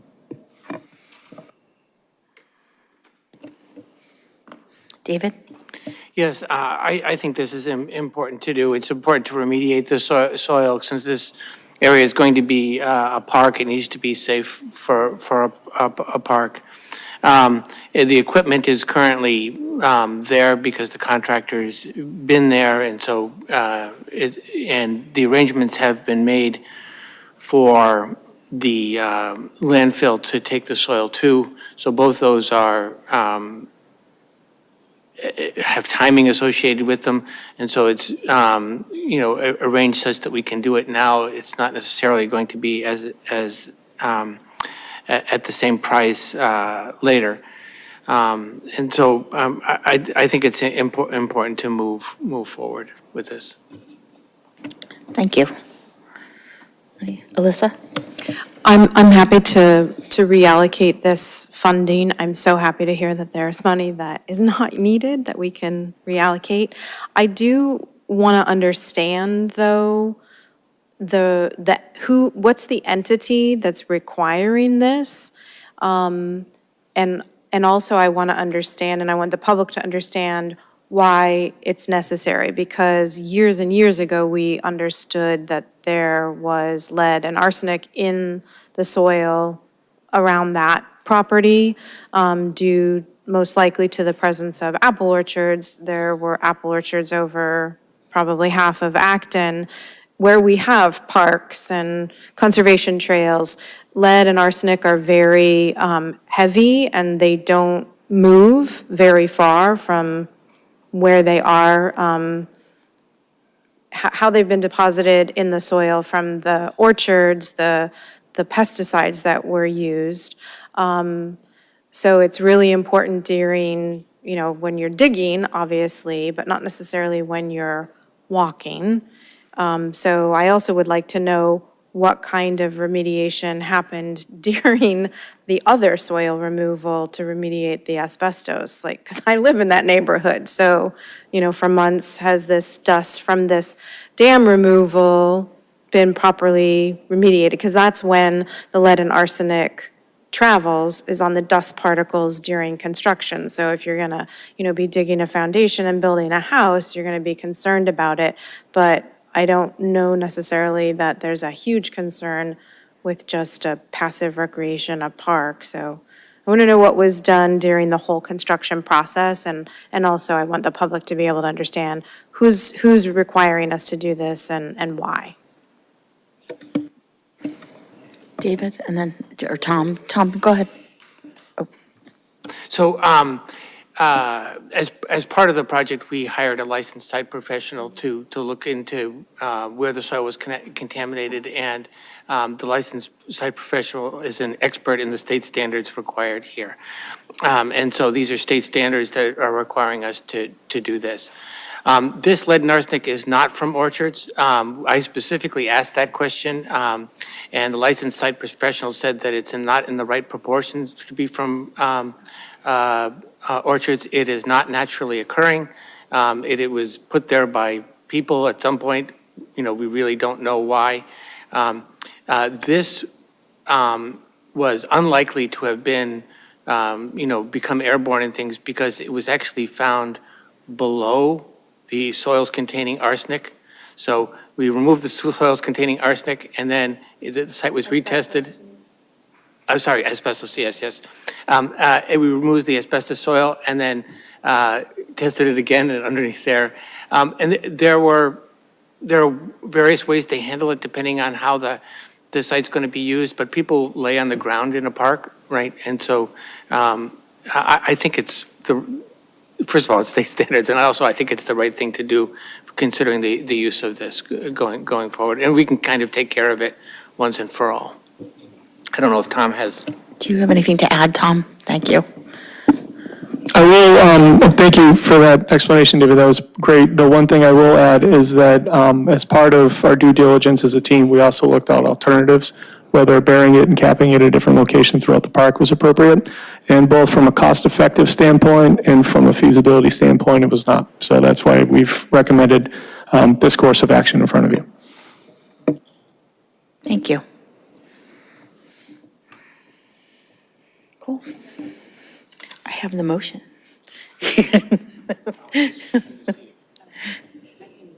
Yeah. Yes. I move to approve the reallocation of ARPA funding in the amount of $69,997 from the following: $12,500 from the Town Hall HVAC and electrification upgrades, R7, $20,000 from the Senior Center Cafe, R10, $17,497 from the Universal Access Recreation Department Pilot Program, R14, and $20,000 from the COVID mitigation measures, R28, to be spent on the 53 River Street project, R37. Second. All in favor? Aye. Aye. Yes. Any opposed? It's unanimous. Thank you.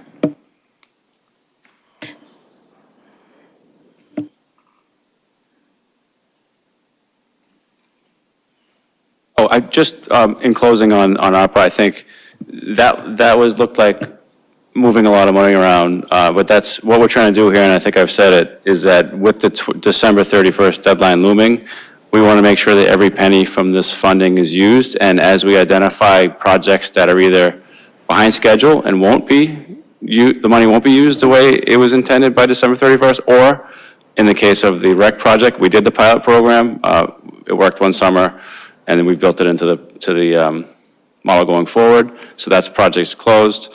And I do expect that we'll come back again with some other small changes which will to maximize this funding. And I think one area, as noted on the agenda, of concern is transportation. Not what we talked about tonight, but more other programs that would need some support. Thank you. So number 10 is to authorize the chair to sign a letter to Constellation regarding mailer promoting third-party supply rate. This can be, this is something that Sustainability Director Andrea Becerra is tuning in remotely to speak briefly to. Andrea?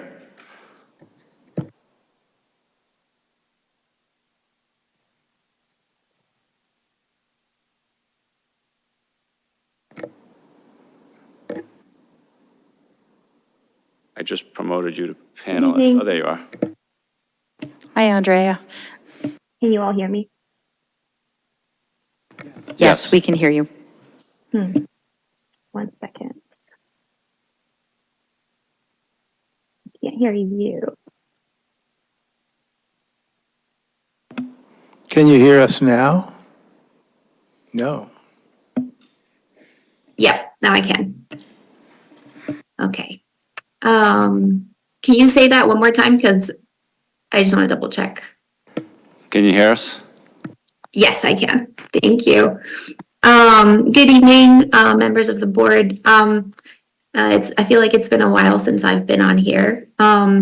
So in your packet, you found a letter to Constellation. This is a draft letter that's in response to a mailer that was sent out to every resident in town, comparing a 7-month fixed price deal that they're offering to residents, and they were comparing that rate to the Acton Power Choice basic rate. And there's a few reasons why we have a few issues with this letter.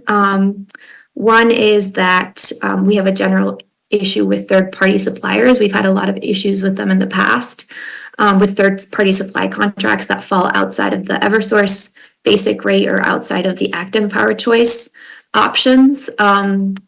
This is because they often go up in price, so they're promising a fixed rate for the 7 months, but there's no telling what that rate increase will be after 7 months. If you look at the small print, it says that after 90 days, there will be a termination fee of $150 to get out of the account or get out of that contract. And then this is very much in line, this issue is very much in line with issues that Laura Ducharme, our Community Services Director, and I have discussed in the past, just with general problems with third-party supply contracts with residents, where residents end up getting stuck in really, really high rates.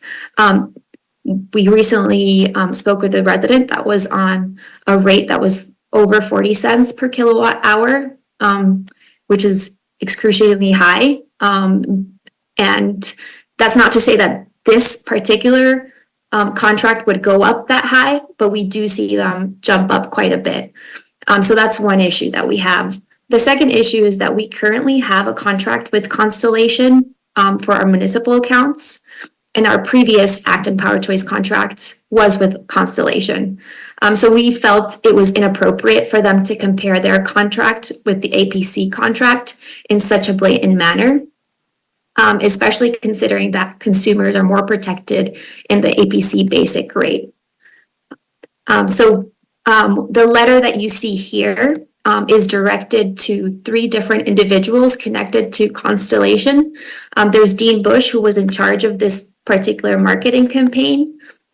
There's Abner Sadik, who's the person in charge of the aggregation program and might actually not be aware that this happened. So this is one way of raising this concern to them. And then there's Christine Krieger, who also might not be aware of this particular campaign, who also works for Constellation, and she's the manager of our municipal contract. Do you have any questions?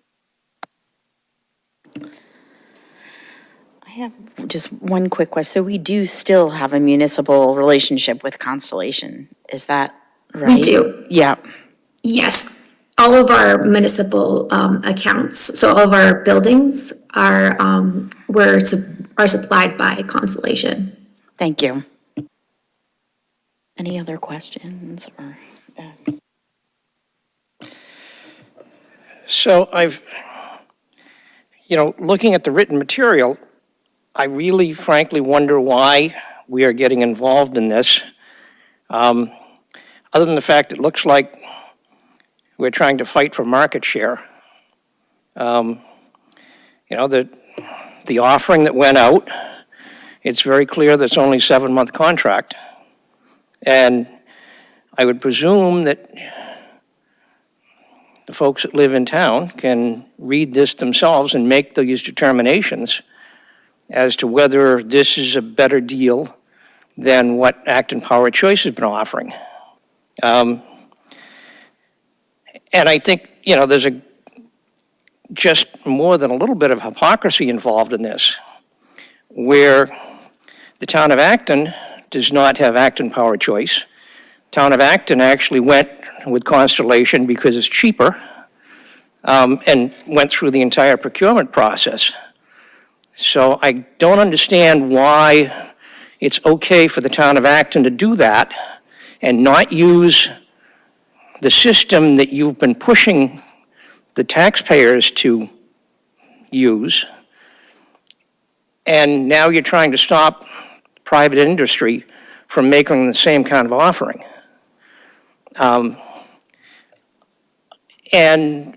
Just the whole thought of a governmental entity attempting to hammer private industry just because you want to make sure that you maintain your market share for the particular product that the town of Acton is sponsoring. I have a real problem with this whole concept, and I really don't think that it's appropriate for us to sign any kind of a letter like this. Jim? I wanted to speak to some of Dean's concerns. I think if we were attempting to hammer them to stop this, we would instead be taking a very different route. We'd be going to the Attorney General.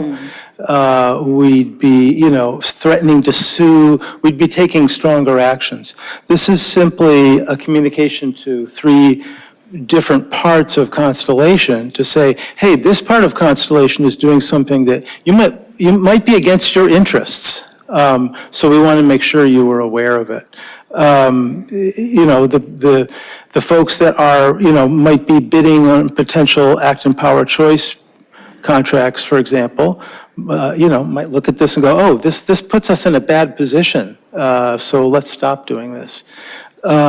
So the letter makes clear that they have the right to do this kind of marketing. There's nothing illegal about this kind of marketing. It says that right in the letter.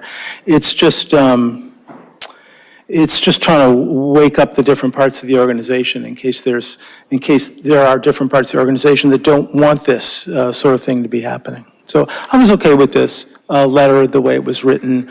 I initially raised the question of, if this is so bad, why aren't we going to the, writing to the Attorney General, writing to the Governor's office, making more of a big public stink about it. I think this is the right level of communication about it.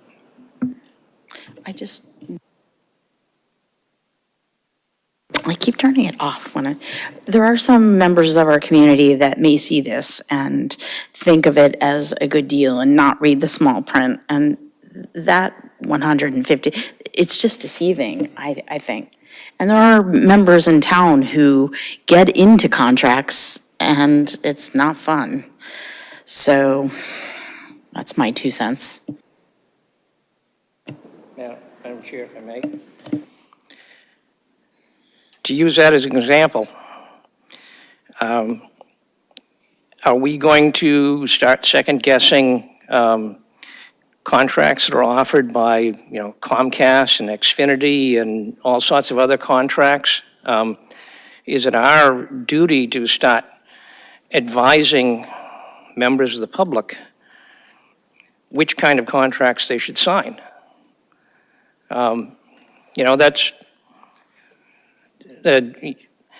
That other utilities that might offer these things, we constantly get these offers from the various cable carriers. You get the introductory 1-year offer or something like that. Is it really the town's responsibility to start acting in a patriarchal manner and telling people what's their best offer and that we as a select board know better than they do? I mean, I would like to think that our taxpayers are informed enough and they can read all of this information. If there's a problem with Constellation, doing this, maybe we don't want to do business with Constellation again. But in point of fact, we have done business with Constellation because it is a cheaper alternative for us as a town. And now you're trying to discourage taxpayers from taking that cheaper alternative. There's lots of reasons people might decide one way or another, but there's a lot of folks that I represent as liaison to the Council on Aging that are really up against it financially, and they would find this attractive, and then see what happens after the 7 months. And maybe the mix of renewables plus traditional fossil fuels, some people don't really care about that much. They really, other than what's mandated, they're really just trying to find a cheap electric supplier. Alyssa? So I actually had a similar reaction as Dean when I read this, thinking, is this really our role to be critical of this company for their marketing strategy, especially when right in the letter it says Constellation is of course free to market its products as it wishes. But with the additional information that Andrea has just provided to us about our community services director fielding concerns from residents who have been put into or who have been roped into contracts that are not in their best interest. And also, I thought, well, they're just going to call our bluff because we actually haven't had a contract with them since, I can't remember when it was, 2017. I didn't realize that our municipal contracts were with Constellation. So I think that, and also the fact that, Jim, what you mentioned, that there are parts of the company that might not be aware of that this is happening. So I think putting them on notice that, yes, you're free to market the product in this way, and we are also free to take our business elsewhere. I was actually going to suggest that in the second to last paragraph, instead of that first sentence ending with wishes, a comma, and the town remains committed to working with suppliers that share our goals of providing clean energy at transparent prices.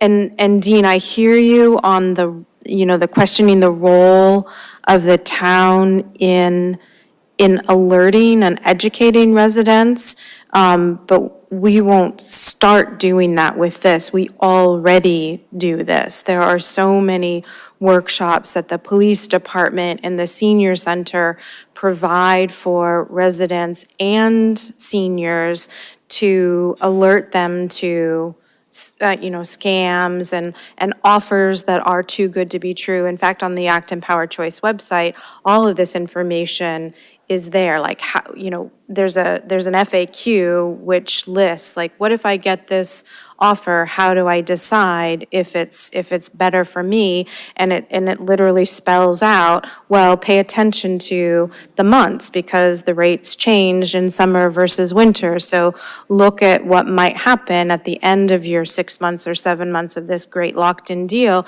your rates could go up. And if there is a customer in town who is not, who doesn't value having the higher rec percentage, then that's going to be their choice to make. And I think you're right that people are, intelligent enough and can think clearly about what their values are and what they're willing to pay extra for and what they're not. That already happens, but the warning and education, and I was actually going to suggest, Andrea, that it might be a good idea for the town to ramp up its education, because how many people go to the Acton Power Choice website and read that FAQ? So there might be something that, community services, social services could do in partnership with the Sustainability Office to provide a workshop at the senior center or at the library, to target not just seniors, but all ages in town. So I'm in support of it with just, I think that adding an "and" in there would make the point a little bit more clearly. Thank you. David? Yes. First, I'd like to point out that the Acton Power Choice rates have consistently been a good value.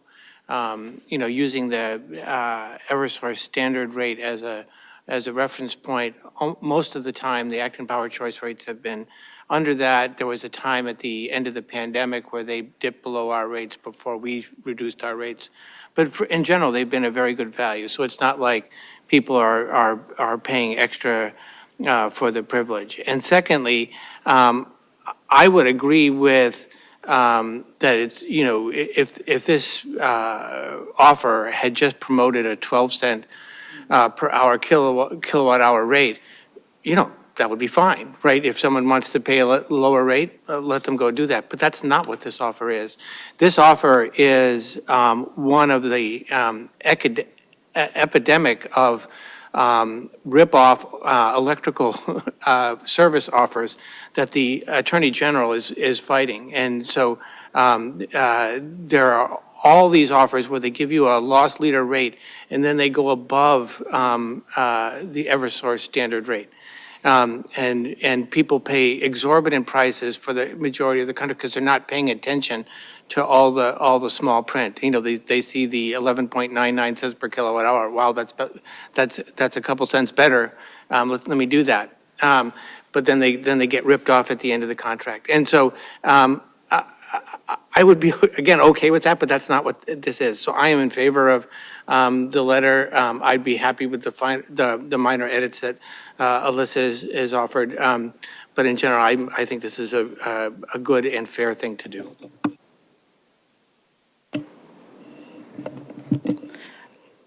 Any more comments?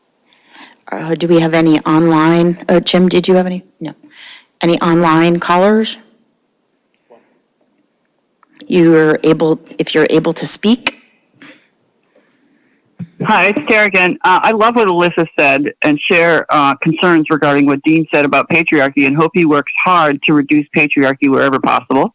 I do not see telling us where there's concern regarding misleading information as patriarchy. I think it's entirely appropriate and more important, actually, for local officials to take action when there is concern that federal or state law is not protecting people appropriately. Acton could be deeming GMOs illegal, for example, GMO-based pesticides. The town could make the sale of those illegal. I think it's entirely appropriate to protect us from regulators that are not doing their job. I also love that Dean pointed out the hypocrisy of the town not using its own product, and I hope he supports the town to use Acton Power Choice. Thank you so much. John? Thank you. I did want to address that when it was brought up earlier. We're able to secure a better rate for municipal accounts because of the market that we're able to access that isn't available in the residential market. So to the extent that we're paying less for our electricity, it's to the benefit of taxpayers because the cost that they're putting into the taxes to pay for our electricity bills is less as a result of the competitive bidding that we do, which happens to be different from the aggregation program because that rate is good, but because we're a municipal organization, we're able to get a better rate. So we could certainly pay more, but we're trying to do better by the people in addition to giving them a solid option with power choice.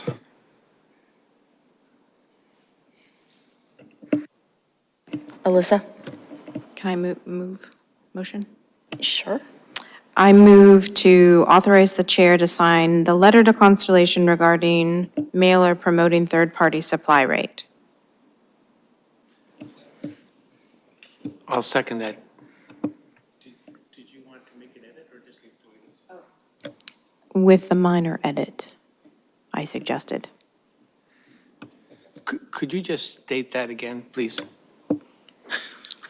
I move to authorize the chair to sign the letter to Constellation regarding the mailer promoting third-party supply rate with a minor edit. Second. The motion's been seconded. All in favor? Aye. Yes. Aye. Opposed? Nay. That's 4 ayes, 1 opposition. The motion carries. Thanks, Andrea. Thank you. Thank you. Thank you, Andrea. Have a good night. Bye-bye. You too. So next on our agenda is approve letters to request approval of House number 2657 through the legislative process.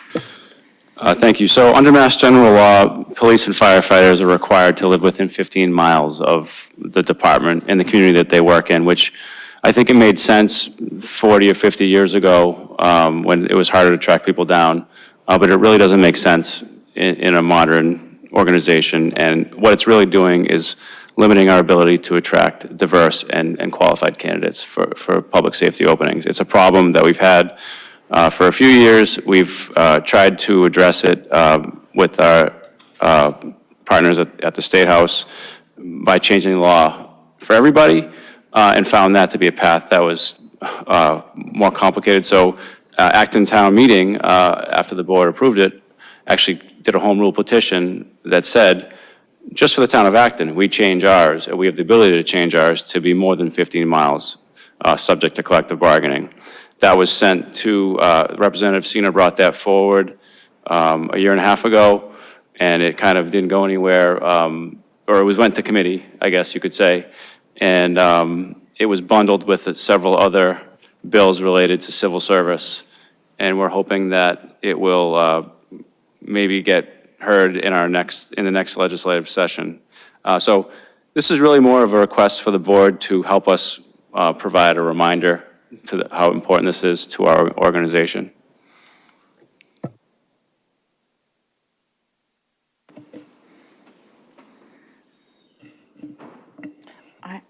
I'll just speak that I'm in favor of this. I think this is, John, I was curious, or maybe Tom, I was curious if there's a limit to the expansion, or is it just? The hope would be that, lifts the limit. That would be the hope, that it Okay. would just lift the limit. Alyssa? I am definitely in favor of this, but a little confused why a House bill filed by Rep. Sena and Cataldo, the letter is being sent to Senator Eldridge. Just want to clear up that, because that was the letter that I read. It was addressed to Senator Eldridge, and that's and the it same- referenced a House bill, not a Senate bill. I believe this is stuck behind an economic development bill that's currently with the Senate. And then once that passes, I believe that this moves forward. I could be wrong on that, but I believe that No. that's the reason. You are It's exactly. because they're bundled. Okay. Yes. Well, this isn't bundled with the economic development bill. This is behind the economic development bill. Okay. Yep.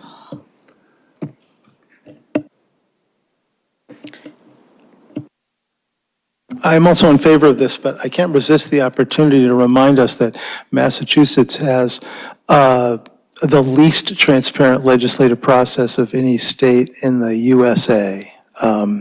It's just, bills go to places, we don't know how they're voted, we don't know what the process is, and periodic attempts by either, sort of progressive Democrats or most Republicans to try to create a more transparent system are always defeated by leadership. And it's a constant source of annoyance for people that want to actually get something done. So, sorry, just had to go off on my little rant on that. Any other comments? David? I move to approve the request to send a letter to Senator Eldridge for Bill number 2657. Second. All in favor? Aye. Any opposition? No.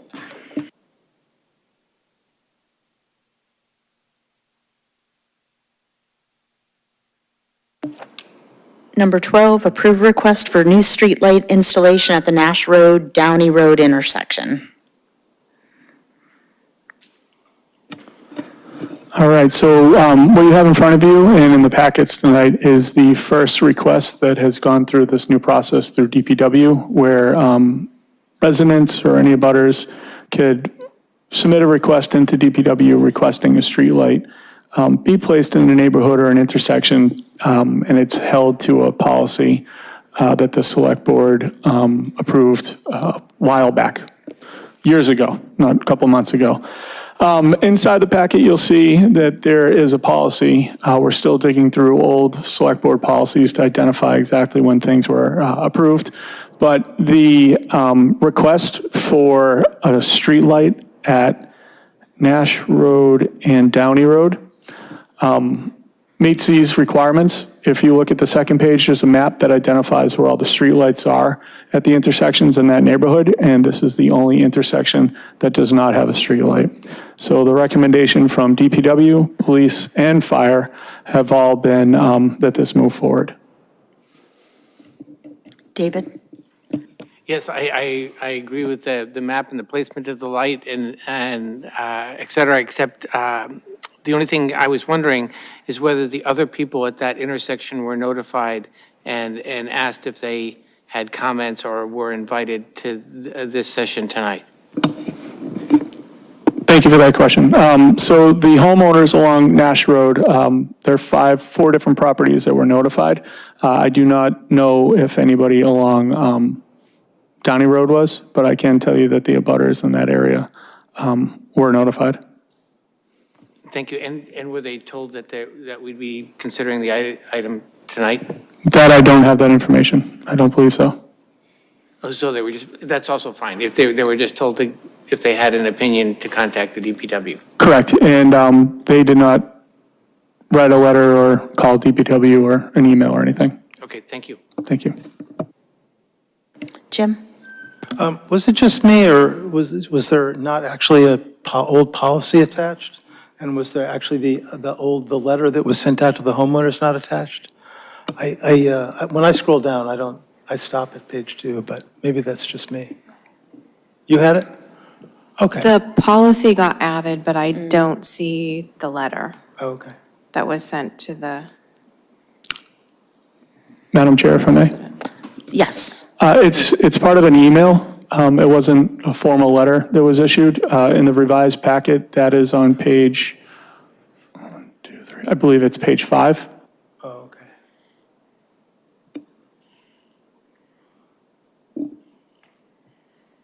Okay, great. The other question I had was if we know what the cost of putting in a light is. Just wondering where we were on that, understanding that cost. Yeah, that's something that we looked into. Director York wasn't available today. He is coming to the board for several presentations next week or the week after. So if the cost is something that you wanted to hear from, or on rather, before voting, we could plan to get that to you later. Just not tonight, sorry. David? Yeah, I presume that there's a pole in this, existing pole in this area, and that putting in the light does not involve the installation of a pole. At this exact intersection, I do not believe there is a pole in this exact intersection. So this would involve installing a pole? That's correct, from what I understand, a pole, foundation, running a conduit for electricity to it too. I agree with Jim. I'd like to know what the cost is. Thank you. If it's just I had assumed it was just mounting the light on the pole.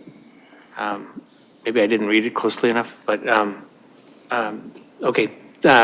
I would like to hear from Director York then to understand the cost. Should we carry this over to another meeting? Yeah, I have a question, reading the policy that's available now. Is this a private way or a public road? Public, okay.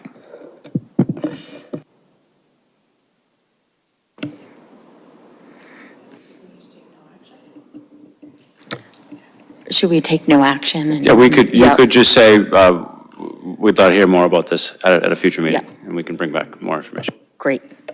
Thank you.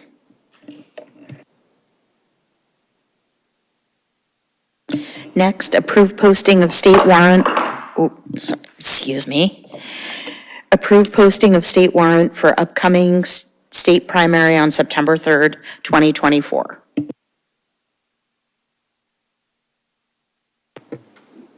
This is a procedural matter as part of your role as Select Board for officially signing the warrant that's posted. We would have brought it to you sooner, but this is our first meeting of the month. Thank you. Questions? David? I move to approve the request for posting the state warrant for the upcoming primary election on September 3rd. Second. All in favor? Aye. Yes. Aye. Aye. We have a fiscal year 2026 budget preview.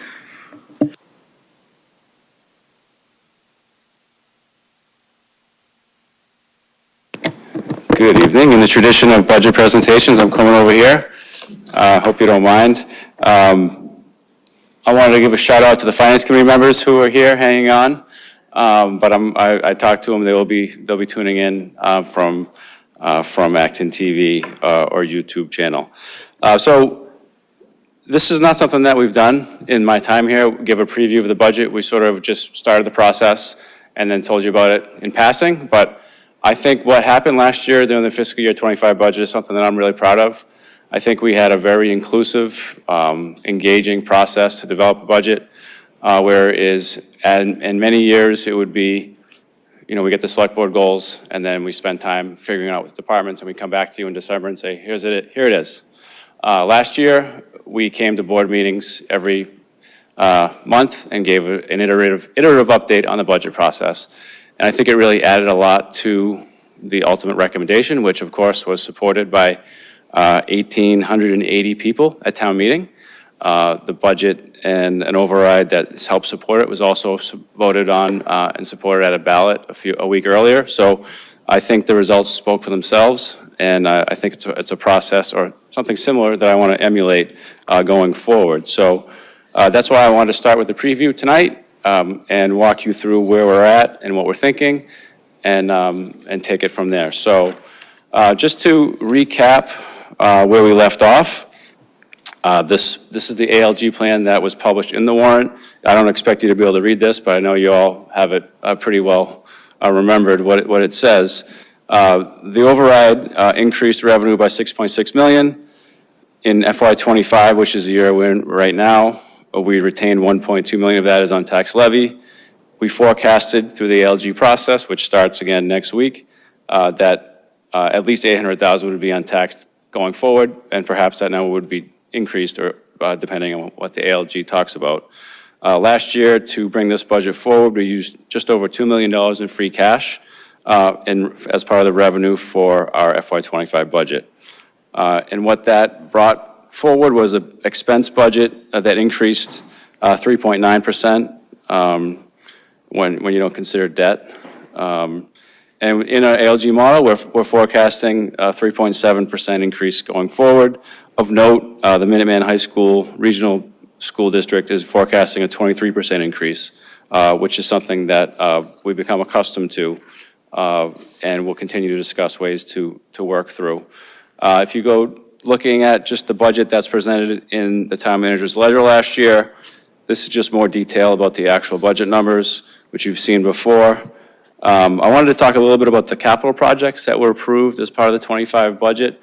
The DPW facility design, the DPW facility fueling station, that was approved. We're moving forward with that. I believe we had a kickoff meeting recently, and the director, Corey York, will give an update on that to the board at your next meeting. The ladder truck we just ordered. Breaking news, it's actually going to take us 4 years to get it. I couldn't believe it when I signed the contract, but there was nothing else. We had no other choice. It's either, I don't know what we could have done other than sign it as quickly as possible to get them started. So that's what we did, and maybe they'll deliver it early. That's our hope. We also approved complete streets and intersection projects for which you'll receive another update on that next week. And stormwater, we're continuing to work on that infrastructure program. There was also several free cash projects that were approved, all of which we've started working on. I wanted to also mention some of the projects that didn't make the cut. If you remember, during the 9 presentations that we brought here, the first several were about capital, and I think there was a lot of back and forth between the board and between me and between members of the public and the finance committee and everyone else about how we're going to make a capital plan that exceeds 10 million fit within an allocation that's usually around 1 million. And so in doing that, the projects that I showed on the previous page made it through the process. Some of these shown here did not. The Hayward and Main intersection, the Maple Street parking lot next to the train station, the funding for the construction of the HVAC and electrification improvements to this building, and the standby power, and then several other projects related to infrastructure that is a known need, and it's something that we continue to work through, and those items that were deferred last year are still here as we start the process going forward. Some of the other things that we started off the budget with last year haven't really changed much. The numbers themselves have changed, but the themes that we talked about last year are basically still present. Our fixed costs are continuing to increase. We took several measures to control those costs this year, including a major health insurance change. But the cost of health insurance, just like it is for everyone else, continues to go up more than what's sustainable within the existing revenue models. Capital needs, staffing. I talked a little bit about some creative solutions that we used to fund one position that we knew we needed last year, but many of the others don't have opportunities like that in front of them. And the urgency of climate needs, mental health, community engagement, maintaining our public spaces. These are all things that demands continue to increase for, and the revenue available to support them continues to stay pretty stable. To provide level services last year, these are the things that we were talking about. All these things remain. And I just wanted to raise it again to sort of pick up where we left off. I think the process last year, as I mentioned, was very productive, and I think we came up to a successful endpoint. but there are some themes from which I wanted to back up on. When we're planning for the budget process, the real focal point for us is the select board goals. The five board members spent considerable time getting input from the public throughout the year, and at your goal setting retreat in June, you sat together and came up with 15 things, 7 of them short-term, 8 of them longer-term, that you wanted us to focus on. That is something that all the departments know about, and it's part of our budget instructions to say, take a look at these goals, make sure we're addressing them where we can. The select board short-term and long-term goals, I won't go through them all. They are posted on the select board website. So to get to what we're looking to do for the process this year. Importantly, I wanted to give an update on fiscal year ~24. This was a year that we just closed out, June 30th of 2024.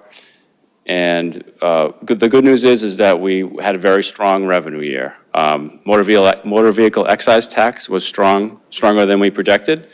People were still buying cars, apparently, and those cars allowed us to increase our motor vehicle excise more than projected. The other huge increase from what was projected was investment income, and that's due to the way the investment market changed over the last year and a half. So we brought in much more from that than we had projected and than we had in a while. So that's good news. We returned 1.7 approximately. Those are still being finalized and subject to audit, but I wanted to give a heads up of where we're looking at. And then the budget itself, where every year I've been here, we've had budget turnbacks 1 to 2 to sometimes 3%, depending on what happened that year. This year, it's going to be less. It's going to be $70,000 or less, which is appropriate given the fiscal controls that we had to put in place just to keep the budget intact last year, namely hiring freezes, spending freezes. We cut positions that went away at the end of the year. All those things we had to do to make sure that we had enough money to pay the huge spike in health insurance that we covered mid-year. And so the fact that we have any money turned back is pretty. I'm pretty surprised, to be honest with you. And really what that is projects that had funding in purchase orders, and at the end of the year, it turns out they needed a few $1,000s less, and that happened a few times, and that's what that was. The money was all spent. The money was all encumbered for the year, and that just happened to be what was turned back. We also have projects funding from the prior year, which we encumber, and if that doesn't get used, that closes out. So our replenishment of free cash will be in the $2 million range. So that's good news in terms of when we started to our free cash certification. We're targeting the fall. I wanted to say early fall, but the finance team thought it would be more appropriate to say fall. So I'm going to call it early October, and let's hope for that. But I think free cash isn't just how much money you had in there plus those numbers. There's a lot that goes into it. There are variables that the state looks at that we can't predict. So it's not a simple math calculation. So we hope to have good news on that. We're off to a good start. So for the budget process this year, we already sent out the memo to departments saying, give us your level services requests and highlight any proposed new positions, programs, or projects that meet the following directives. That they advance priorities identified in select board goals, and also they address customer service needs and ways to improve community engagement and ensure equitable access to services. Those are the only 2 directives that we're putting forward this year. And I guess part of the reason that I'm here tonight is to make sure that you're comfortable with that, and if you had any additional guidance that you wanted to provide at this early stage in the process. And our plan is for me, and us rather, to present preliminary estimate of operating and capital budgets in November as the first of several public presentations to gather public feedback and further policy direction from the board. So we laid out a schedule of these presentations. Now, subject to change and subject to your feedback tonight, we're kicking it off tonight with the preview, and then we do the preliminary level services in mid-November. We're introducing the idea of a budget workshop for the select board, which is not something that you've done before. it's something that I think I recommend, and it could be during a regular business night. You start your meeting at 6 that night and spend an hour just talking about the budget, what we've presented so far, and where we want to go. And then the regular meeting can go forward. I'll be working with Fran to talk about exactly what that looks like.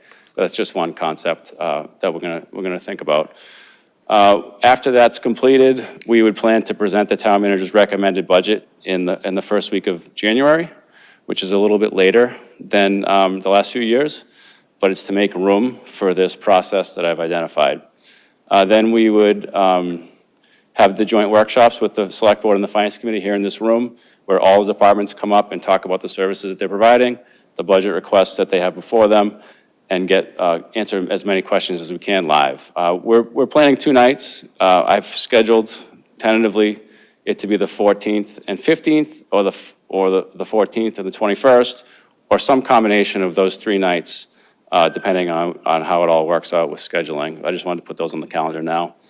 And then, of course, the board has until early March to submit a budget recommendation to the Finance Committee, which hopefully is the same one that I had presented to you in January, based on all the feedback that I received in advance of that. So that's the presentation outline, and I look forward to any comments or feedback here tonight, or if you think of something sometime soon. Thank you. Thank you, John. Does anyone have any questions or? Dean? Yeah, I think just a possible consideration as you start to formulate the budget and get some input from the departments. We talk about trying to address the community needs. I noticed that, especially in Public Works, we've had long-standing vacancies and just a terrible issue with trying to recruit and retain employees in that operation. I'm sure that there's probably similar problems in other operations as well. So I think at some point the board might want to consider any instructions or ideas from the town manager about possible payroll enhancements as a way to try to attract more employees to apply for jobs within Public Works. And obviously, that's going to have a tremendous financial impact. There's always a follow along with you give one union a larger percentage increase, the other unions are all watching and they want their piece as well. But I think it's important that we not only have a reasonably low budget, but also that we actually be able to achieve the objectives of the organization. A good example, you look at the Taylor Road sidewalk, which has been a very high priority for quite some time. And they've been nibbling away at it, but it just takes years because they just don't have enough crew, because they can't attract enough employees. So I think we have to look at not only, being fiscally conservative, but also, what do we need to do and what are the budgetary impacts of doing these things so that we can achieve those goals. So I think, ongoing, certainly tonight, you can start thinking about this, and then when we get into some of those budget workshops, I think we should start thinking about that. I don't know where the town manager is with his negotiations with Public Works Union, but I think any indication early would be helpful to him so that he can start figuring these things out. Thank you. Thank you. Jim? Yeah, I'd be curious to learn from the manager at some future meeting what staff has been able to figure out about the factors that go into, the difficulties of our recruiting. I know in some organizations and some departments, it is exactly what you're mentioning, Dean, the pay. But I'm suspecting our pay is not, of significantly less than neighboring towns. I think we've kept up with standard rates, So it may be, for example, that in the DPW, part of the issue is the awful working conditions. There's this awful old crumbly building that's really not pleasant to work in. That might be keeping people away. Maybe there's other factors. But before we go to the expensive of a broad salary increase or recruitment bonus or something, I'd like to make sure we've got the information about what's leading people to either take jobs or not take jobs or leave early so it needs some analysis before we have money, before we think that money is the right solution. Thank you. So I think collective bargaining is something that I've failed to mention here, but we have 5 contracts that we're negotiating, basically all of them. We're negotiating right now. We've started with 2. We have a third scheduled, and the other 2 will pick up in the spring or sometime soon. So I think perhaps an executive session would be helpful for the board to talk about collective bargaining strategy overall, rather than doing it here. But I do think that that's something that we will be focusing on this year, certainly. Thank you. Alyssa? First of all, thank you. I was feeling a little salty about starting this in August because it's still technically summer, but I'm glad you shared some good news with us, and I think it's good to just dive right in considering the challenges of last year. Following up on the recruitment, retention, and, insight that staff might have, are exit interviews a thing that Acton does to learn? Okay, great. There's one thing that I noticed in the slide. I think that the same item for capital was on the what made it and what was cut, but it could be that those are 2 different things and I just read it wrong. The 800,000 for bridge and culvert work. Yeah, we had requested more than that. And so the project did move forward, but at a lower amount. At a lower, so that could have been They were just the presented same a little number? bit. Yeah. Okay. The only other suggestion that I have, you mentioned that the directives to the staff are just 2. What do you need for level services, and identify new programs or or positions. I'd be interested in a directive to staff to look at, I know there's a lot of opportunities for them to do workshops and learn about new products, so I wonder if a directive to identify new technology or products that are available to save time and money so that we're not just looking at new services and programs that would cost more money, but maybe eliminating some costs so that we can do new things, but let go of, ways of doing things, ways of working that waste time. And sort of along those lines, I don't think anybody's gonna wanna come to you and argue themselves out of a job, but can there be a directive to look at services and programs for residents that might be eliminated because they came into being 15, 20 years ago and maybe there are no more subscribers or the number of subscribers are just so few that they could be eliminated and, you're not in danger of losing this position. It just would mean that other tasks could be accomplished by letting go of any weight that we might consider dead weight. Thank you for that feedback. I think just to clarify the directives, it's not to propose new positions. It said highlight any proposed positions that would meet the following directives. And I think inherent in that is always reorganizations, if staffing is involved, or new technologies, which we've done a lot of in the last few years. So it's not always an add. It's usually, we'll add this, but what are we going to do differently next year? I think that's part of what we do in the budget process. So if they start with what they need and we work together on ways we can get there. And in terms of changing the way we provide services, that's really something that I'd want the select board to provide input on as the chief executives and the policymakers. If there's things that you're hearing from constituents or things that you're concerned about, we would want to address that.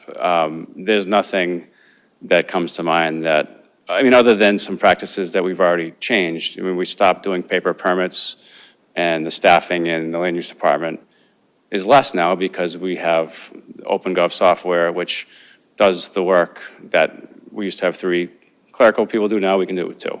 And so things like that we do and we always do. But if there's sort of bigger picture policy changes that you'd like us to implement in this budget, that I would want to have some guidance on what those look like, or what goals you'd be looking to achieve.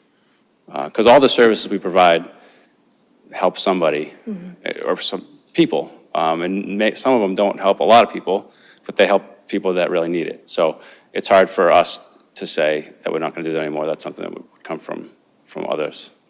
It sounds like what I asked for in the additional directives is already in the directive, so thank you. Thank you. Just a really minor point, and the budget, the December budget workshop, John mentioned possibly starting our meeting an hour early if we do it on that Monday night. I think an hour is not enough for that. So I don't mind starting an hour early, but then I think we would need at least a couple of hours there by the time we get everybody's comments in and went through them, or some other night, right? I'm just asking you as chair not to limit us to an hour for that, however you want to manage that. I think, yes, it feels a bit like Groundhog Day, but I think it's early and often. Jim? Just to thank you. I agree that we made a lot of progress in creating an open process last year because of the crisis. And now what you're trying to do here is, sort of institutionalize some of that openness and feedback, and I really appreciate that. Thank you. Thanks, John.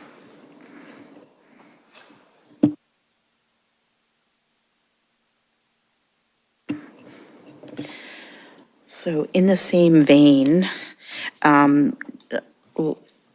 last on our new business, input from board members on upcoming Acton Leadership Group meeting. I'll just note that the first meeting is September 4th at 7:30 a.m. And I think last week the school committee announced who their representatives are. And I will find that out tomorrow. But this finance committee members have been set, select board members have been set, and we're ready. I talked to the facilitator. He's back on board for a 39th or some number, another year. He's back on board. So we'll be starting, and thanks. Thank you. David? One thing that I think would be a good idea for ALG is to, at the end of the ALG season last year, really at the time of town meeting, so it really didn't affect anything we did at town meeting. The ALG kind of predicted that we would use $400,000 of the untaxed levy next year. I would like to see us not use any of that the first year. And my reasons are twofold. One is, I believe for several reasons, next year may be easier financially than subsequent years. And if we spent the untaxed levy early on, then that narrows the, degrees of freedom in later years. And, I mean, if something comes up during the ALG discussions that, we really need that this year, I guess that's the issue. But, I wouldn't, my preference is that we not start there, right? We start with 3% above the FY '25 budgets, or 3.25% above the FY '25 budget. So that's just one piece of input there. Thank you. Dean? Yeah, I agree with David on that. For the reasons he stated, and then, more to the point, I think it's quite likely that we're going to be looking for a substantial debt exclusion override for the Public Works building. And, whatever dollar figure that's going to hit people's pocketbooks, then you don't want to hit them again starting to use that untaxed levy. It's like, doubling down on it. So I think that, I would certainly look at that as a good starting point of, not touching that untaxed levy this year. I think, the general public, I think, heard that, gee, we don't necessarily think we're going to need to use any of that untaxed levy in the next year. I'm not sure what the understanding was from ALG, but I think there's enough confusion out there about when we're going to start spending that untaxed levy. So I don't want to burn our credibility. Along the same lines, I'm hoping that tonight we can get a consensus from the select board, and you did pass as one of our short-term goals, getting the Public Works building going. The instructions from the town manager to all the department heads was to make sure that we're implementing the select board's goals. But I think it would be helpful if we reiterated the necessity for that, so that we can factor in whatever dollar amount seems reasonable as a placeholder into the ALG plan to fund that building, with the assumption that it will get passed in May. David? So I agree with that as a priority. That was one of our goals. However, one thing to think about here is that, and the town manager can comment as well,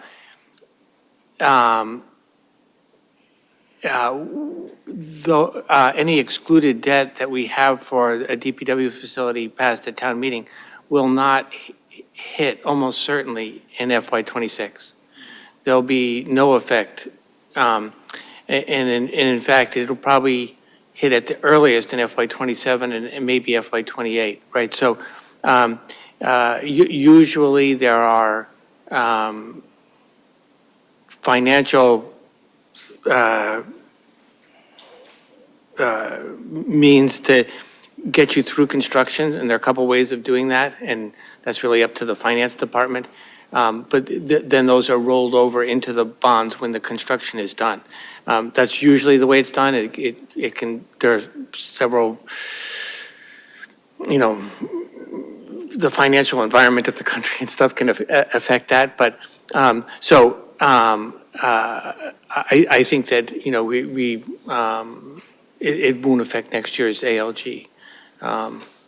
So just as a point, I think we need to be discussing that at the DPW facility frequently at select board meetings over the next 6 months, 9 months, taking us into the March timeframe.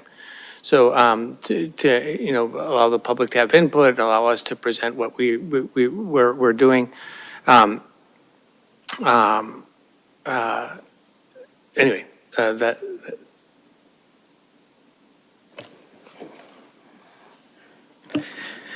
Yeah, I agree with you, David, and Yeah, there will certainly be a lag as to when the tax impact of that hits, but I think it's important that it be put into the plan early on, we understand the issues, and, that the public clearly understands what the impact is going to be and when that impact is going to hit.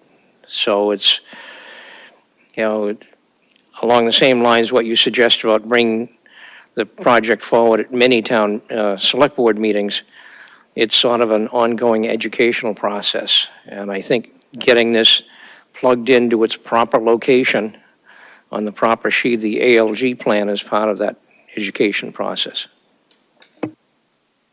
Alyssa? So I agree with the sentiments, especially that we not use that untaxed levy for FY '25. And just adding on to what you mentioned, David, about the lag in when borrowing for the Public Works facility hits tax bills, I don't see that as very, very compelling for taxpayers, because it's going to follow on the heels of a huge increase from the override, an increase, pretty big increase from their water bill. I should say our, not their, because I'm a taxpayer. And then that, this year it's not too far beyond the new fire station and the new boardwalk campus. So I think that, yes, there is a lag, and there are also debts that we're, rolling off the books because we've paid them off. But definitely we need to think like holistically back as well as forward. As well as, personal expenses for food and, health, their own health insurance, not just the health insurance increases that impacted our budget, right? Like people might have their own personal health insurance rates might have gone up, or their home insurance rates have gone up, and all of those things. Everything's gone up. Jim? If either staff or ALG reps see any useful role for me to play as the Minuteman rep, please let me know. I mean, I look at that, really large increase, and I know the feedback I've gotten from our Minuteman rep, Pam Nurse, is her annoyance at the rest of the board, of the Minuteman board, for typically coming in with these, very large numbers and then sort of, cutting it back as time goes on. I think there's people in Minuteman who think that's the right strategy, ask for a lot and then end up with less.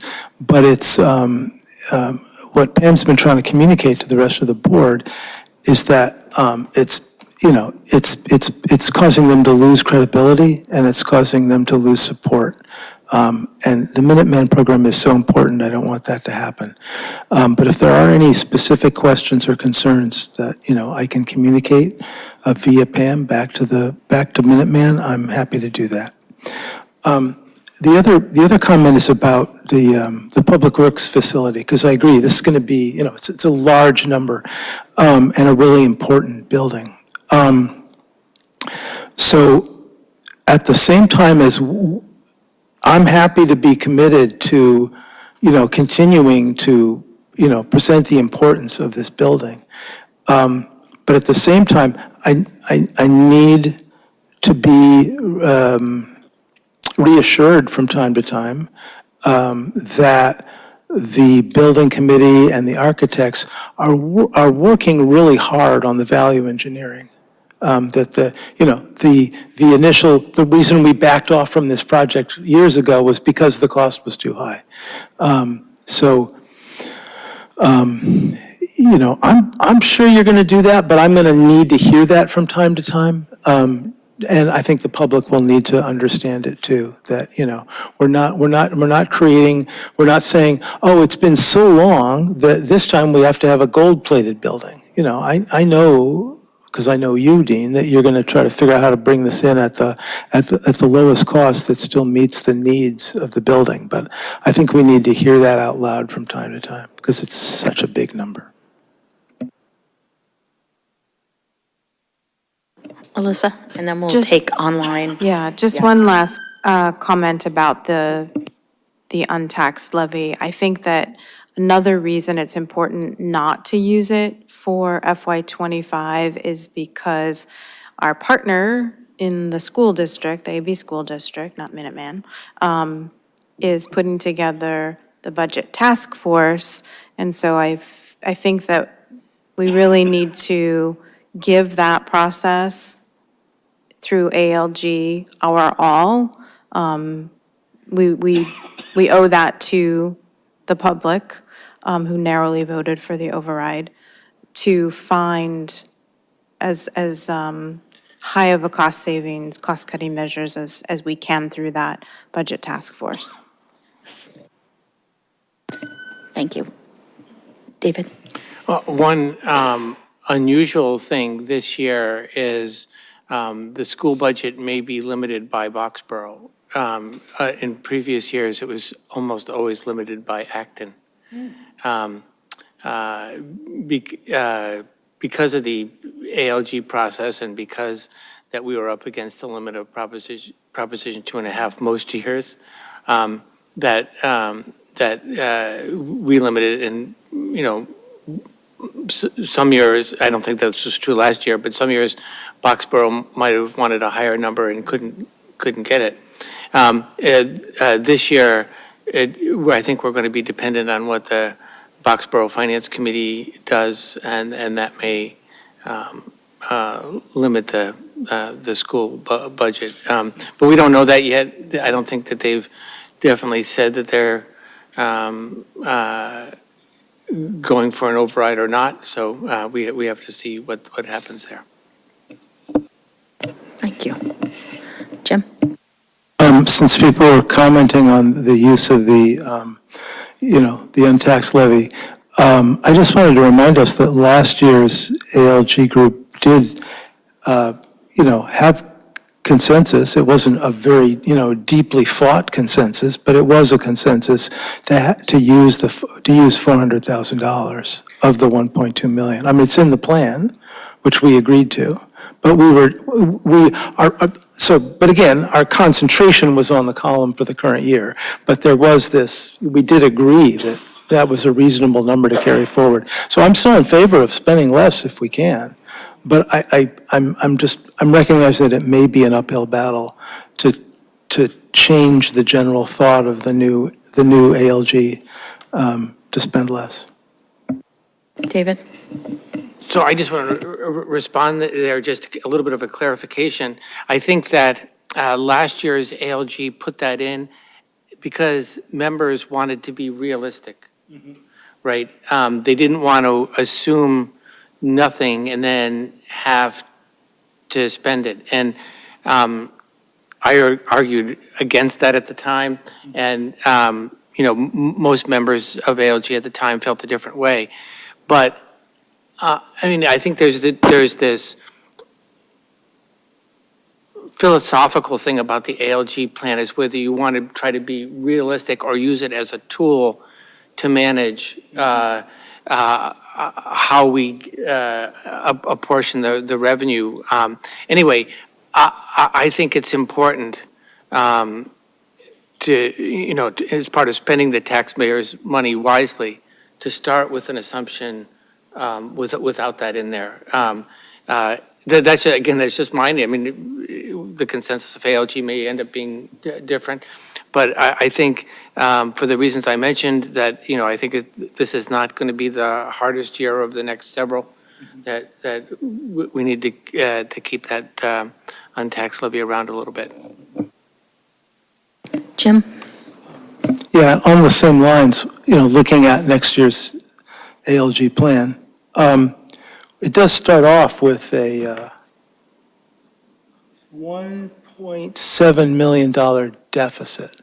So, with all these expected normal increases, there's still a big mismatch between revenue and expenses. So, I mean, maybe it'll be an easier year. I certainly hope it will be. I mean, it's not like a $5 or $6 million gap like we were looking at before. And often these plans start with a gap of about that size, and we manage to work it down to zero. But it's going to be it seems like it's going to be another challenging year. Less challenging than last year, I hope. But, good luck to the ALG reps. Thank you for serving. Yeah. Any more questions of the board here? Online caller?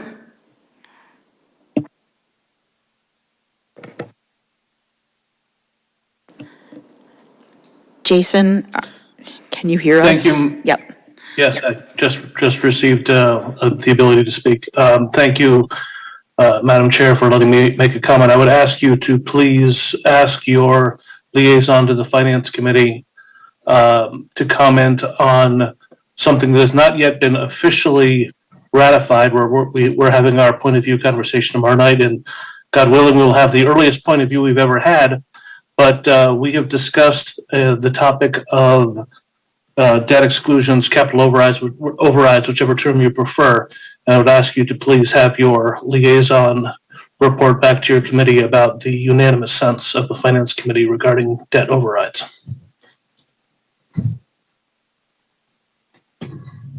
Thank you. Is that? So the Finance Committee is in the process of building their point of view document, and they've certainly jumped into it very early on. One thing that they discussed as part of the override was not having any debt exclusions until 2029.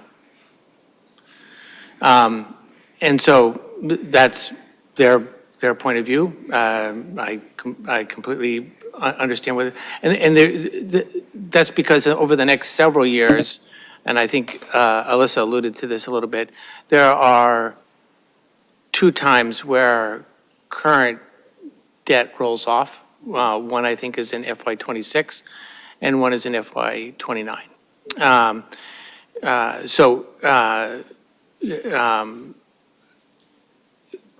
I think there's a lot of steps to this process already, but the Finance Committee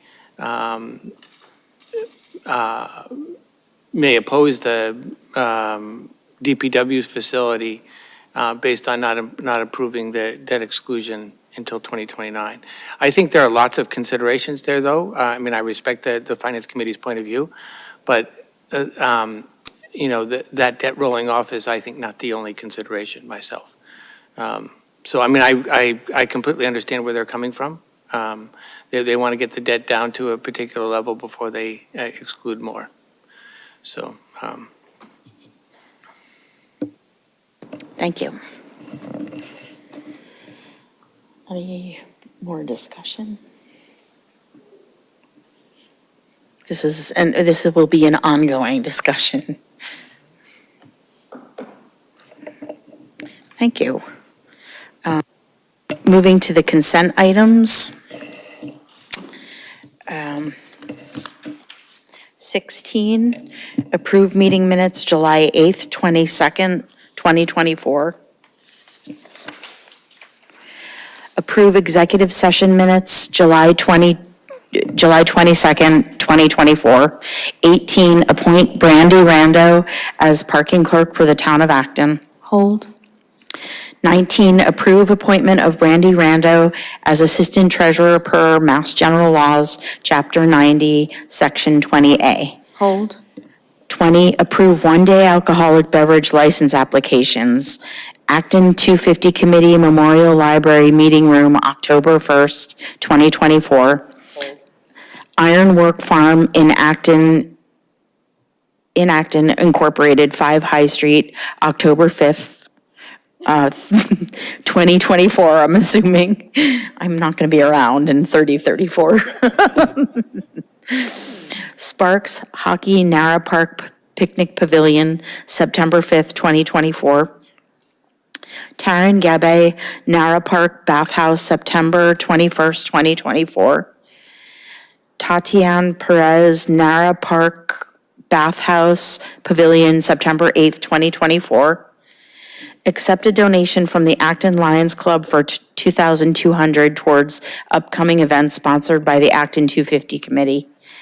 Request the use of town roads 2024 ride to defeat ALS bike ride, September 28th, 2024. Hold. 23, request for use of town roads, bikes not bombs, September 8th, 2024. 24, request for use of town roads, Live for Live, September 15th, 2024.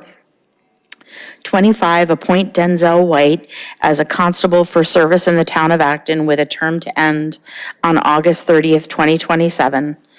Appoint Jeff Burgart as a full member of the Recreation Commission with a term to end June 30th, 2027. Appoint Sharon Tishan Gruitt from associate member to full member for the Economic Development Committee with a term to expire. 28, vote the maximum useful life of the aerial ladder truck authorized to be financed with the 2 million, a lot, 21 million, it is so late, 2,100,000 borrowing authorized by the vote of the 2024 annual town meeting under Article 6 is hereby determined pursuant to general laws, Section 44, Section 7, 1, to be 15 years. And then 29, approve amended charge for Human Services Committee, which I'm going to hold. Madam Chair, I would also like to hold number 27 so we can fix the wording at the end of that with the term to expire. And then I would like to move that we approve consent items 16, 17, items 20, the last four only, not the Acton 250, 21, 23, 24, 25, 26, and 28. Second. All in favor? Aye. Aye.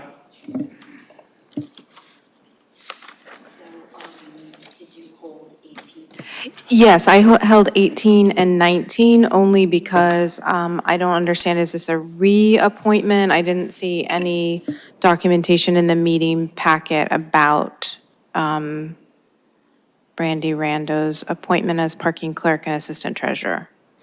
Thank you for that question. I'd like to welcome the Director of Administration and Finance, Mary Ann Fleckner, to address that.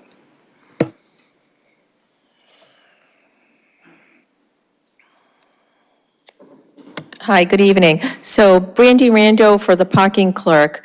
Previous to this appointment, Jashera Gonzalez, who has since then resigned, she was the parking clerk. And so now coming forward to request Brandy Rando to be the parking clerk in Jashera's place. And the assistant treasurer position? The assistant treasurer position is the first where we have that exact title, assistant treasurer. So we're required by Massachusetts general law for the select board to approve John's appointment. Okay. Thank you. David? Just out of curiosity, why does the parking clerk come up to the select board? Why don't you just decide who the parking clerk is? I'm just curious about that. I understand the second one with the treasurer and MGL, but why about the parking clerk? Sure. So my understanding is that, and we can confirm this, is that it's the bylaw where it's listed in there. And we can confirm that. Thank you. No, that's okay. That makes sense to me. Alyssa? So I move to Thank you, Mary Ann. approve consent items 18 and 19. Second? All in favor? Aye.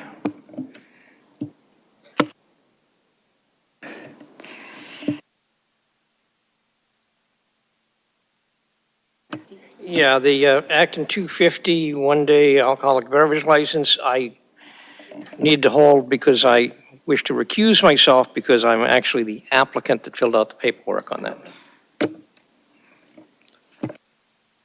I move to approve the first item under item 20, the Acton 250 Memorial Library Meeting Room, October 1st, one-day alcoholic beverage license. Second. All in favor? Aye. Aye. Any opposed? Any abstentions? So for, oh, sorry. Sorry, just repeating that. Sorry. Yep. 401. I thought that was FOR for item 22. For item 22, I noticed that we need to have an insurance, proof of insurance for this ride, and they have, the applicant is expecting to submit it in September, but I didn't feel comfortable approving it without conditioning it, that approval on the submission of proof of insurance.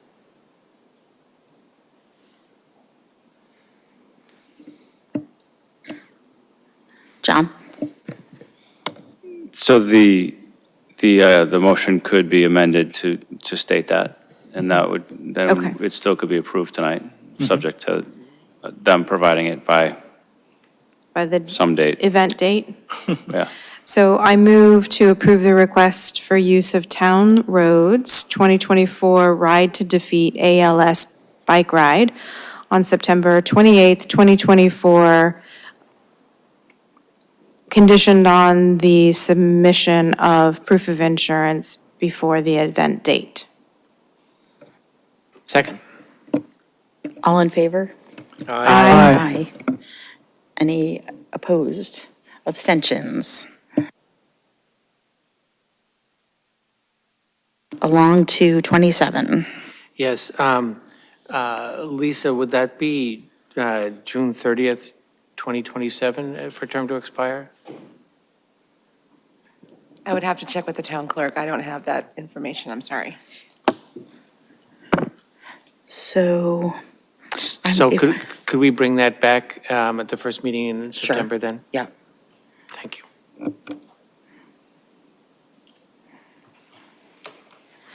And 29, I held only because I didn't explain, I didn't explain what I was changing, the request of the Human Services Committee for their charge. And we wanted to remove the Nursing Services Advisory Committee rep and the Recreation rep. So it would take us from 9 committee members to 7.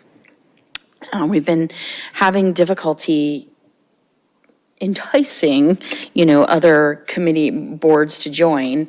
And since the new creation of the Health and Family Services Department, nursing is kind of, we wanted to, it falls under Board of Health, so we're covered with Board of Health. So we thought that was kind of redundant. And Recreation, we just thought we'd relieve them of their, our request. They just really are starting meeting again and finally have quorum, thanks to Jeff. So that's really the only change. Yes, David? So I think that's fine. Does this charge have the language in there that says a quorum is based on the number of members currently appointed? Because by default, council has told me that if there are 9 members in the charge, you need 5. But if there's that language that's currently appointed and there's 7 currently appointed, you only need 4. It's in there, okay. It's in there, yeah. Okay. It's so- the first sentence on the second page. Okay, so that if that comes up, then we can make this change today, but if they're having trouble getting quorum, they only need a majority of those currently appointed. And that would help them Yes. as well. Yeah. We're really struggling with, please don't get sick. Yeah. But here they can get sick, it's fine. Yes. Fran? Alyssa? I just wanted to mention a couple of things that came to mind when I read this amended charge. I noticed that it says that the committee should report at least annually to the select board, and I cannot recall a report since I've been on the board that they've made, and I know that they weren't meeting for some time, but I just wanted to like highlight that. It would be great to hear about what they're doing.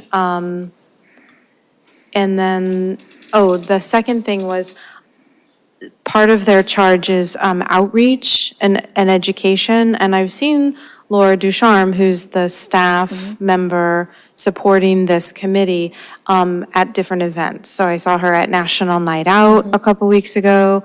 I saw her at Pride Fest, and I'm wondering if it would be helpful for her and other staff to have committee members join in tabling at events. I will bring Just that to just their- an idea. Yes. The Nursing Services Advisory Committee is going to be tabling with us at Oktoberfest when we are there talking about volunteer opportunities, like the Human Services Committee. Thank you, Alyssa. David? I move to approve the amended charge for the Human Services Committee. Second. All in favor? Aye. Opposed? Abstentions? Thank you. I move to adjourn. Second. All in favor? Aye. Aye.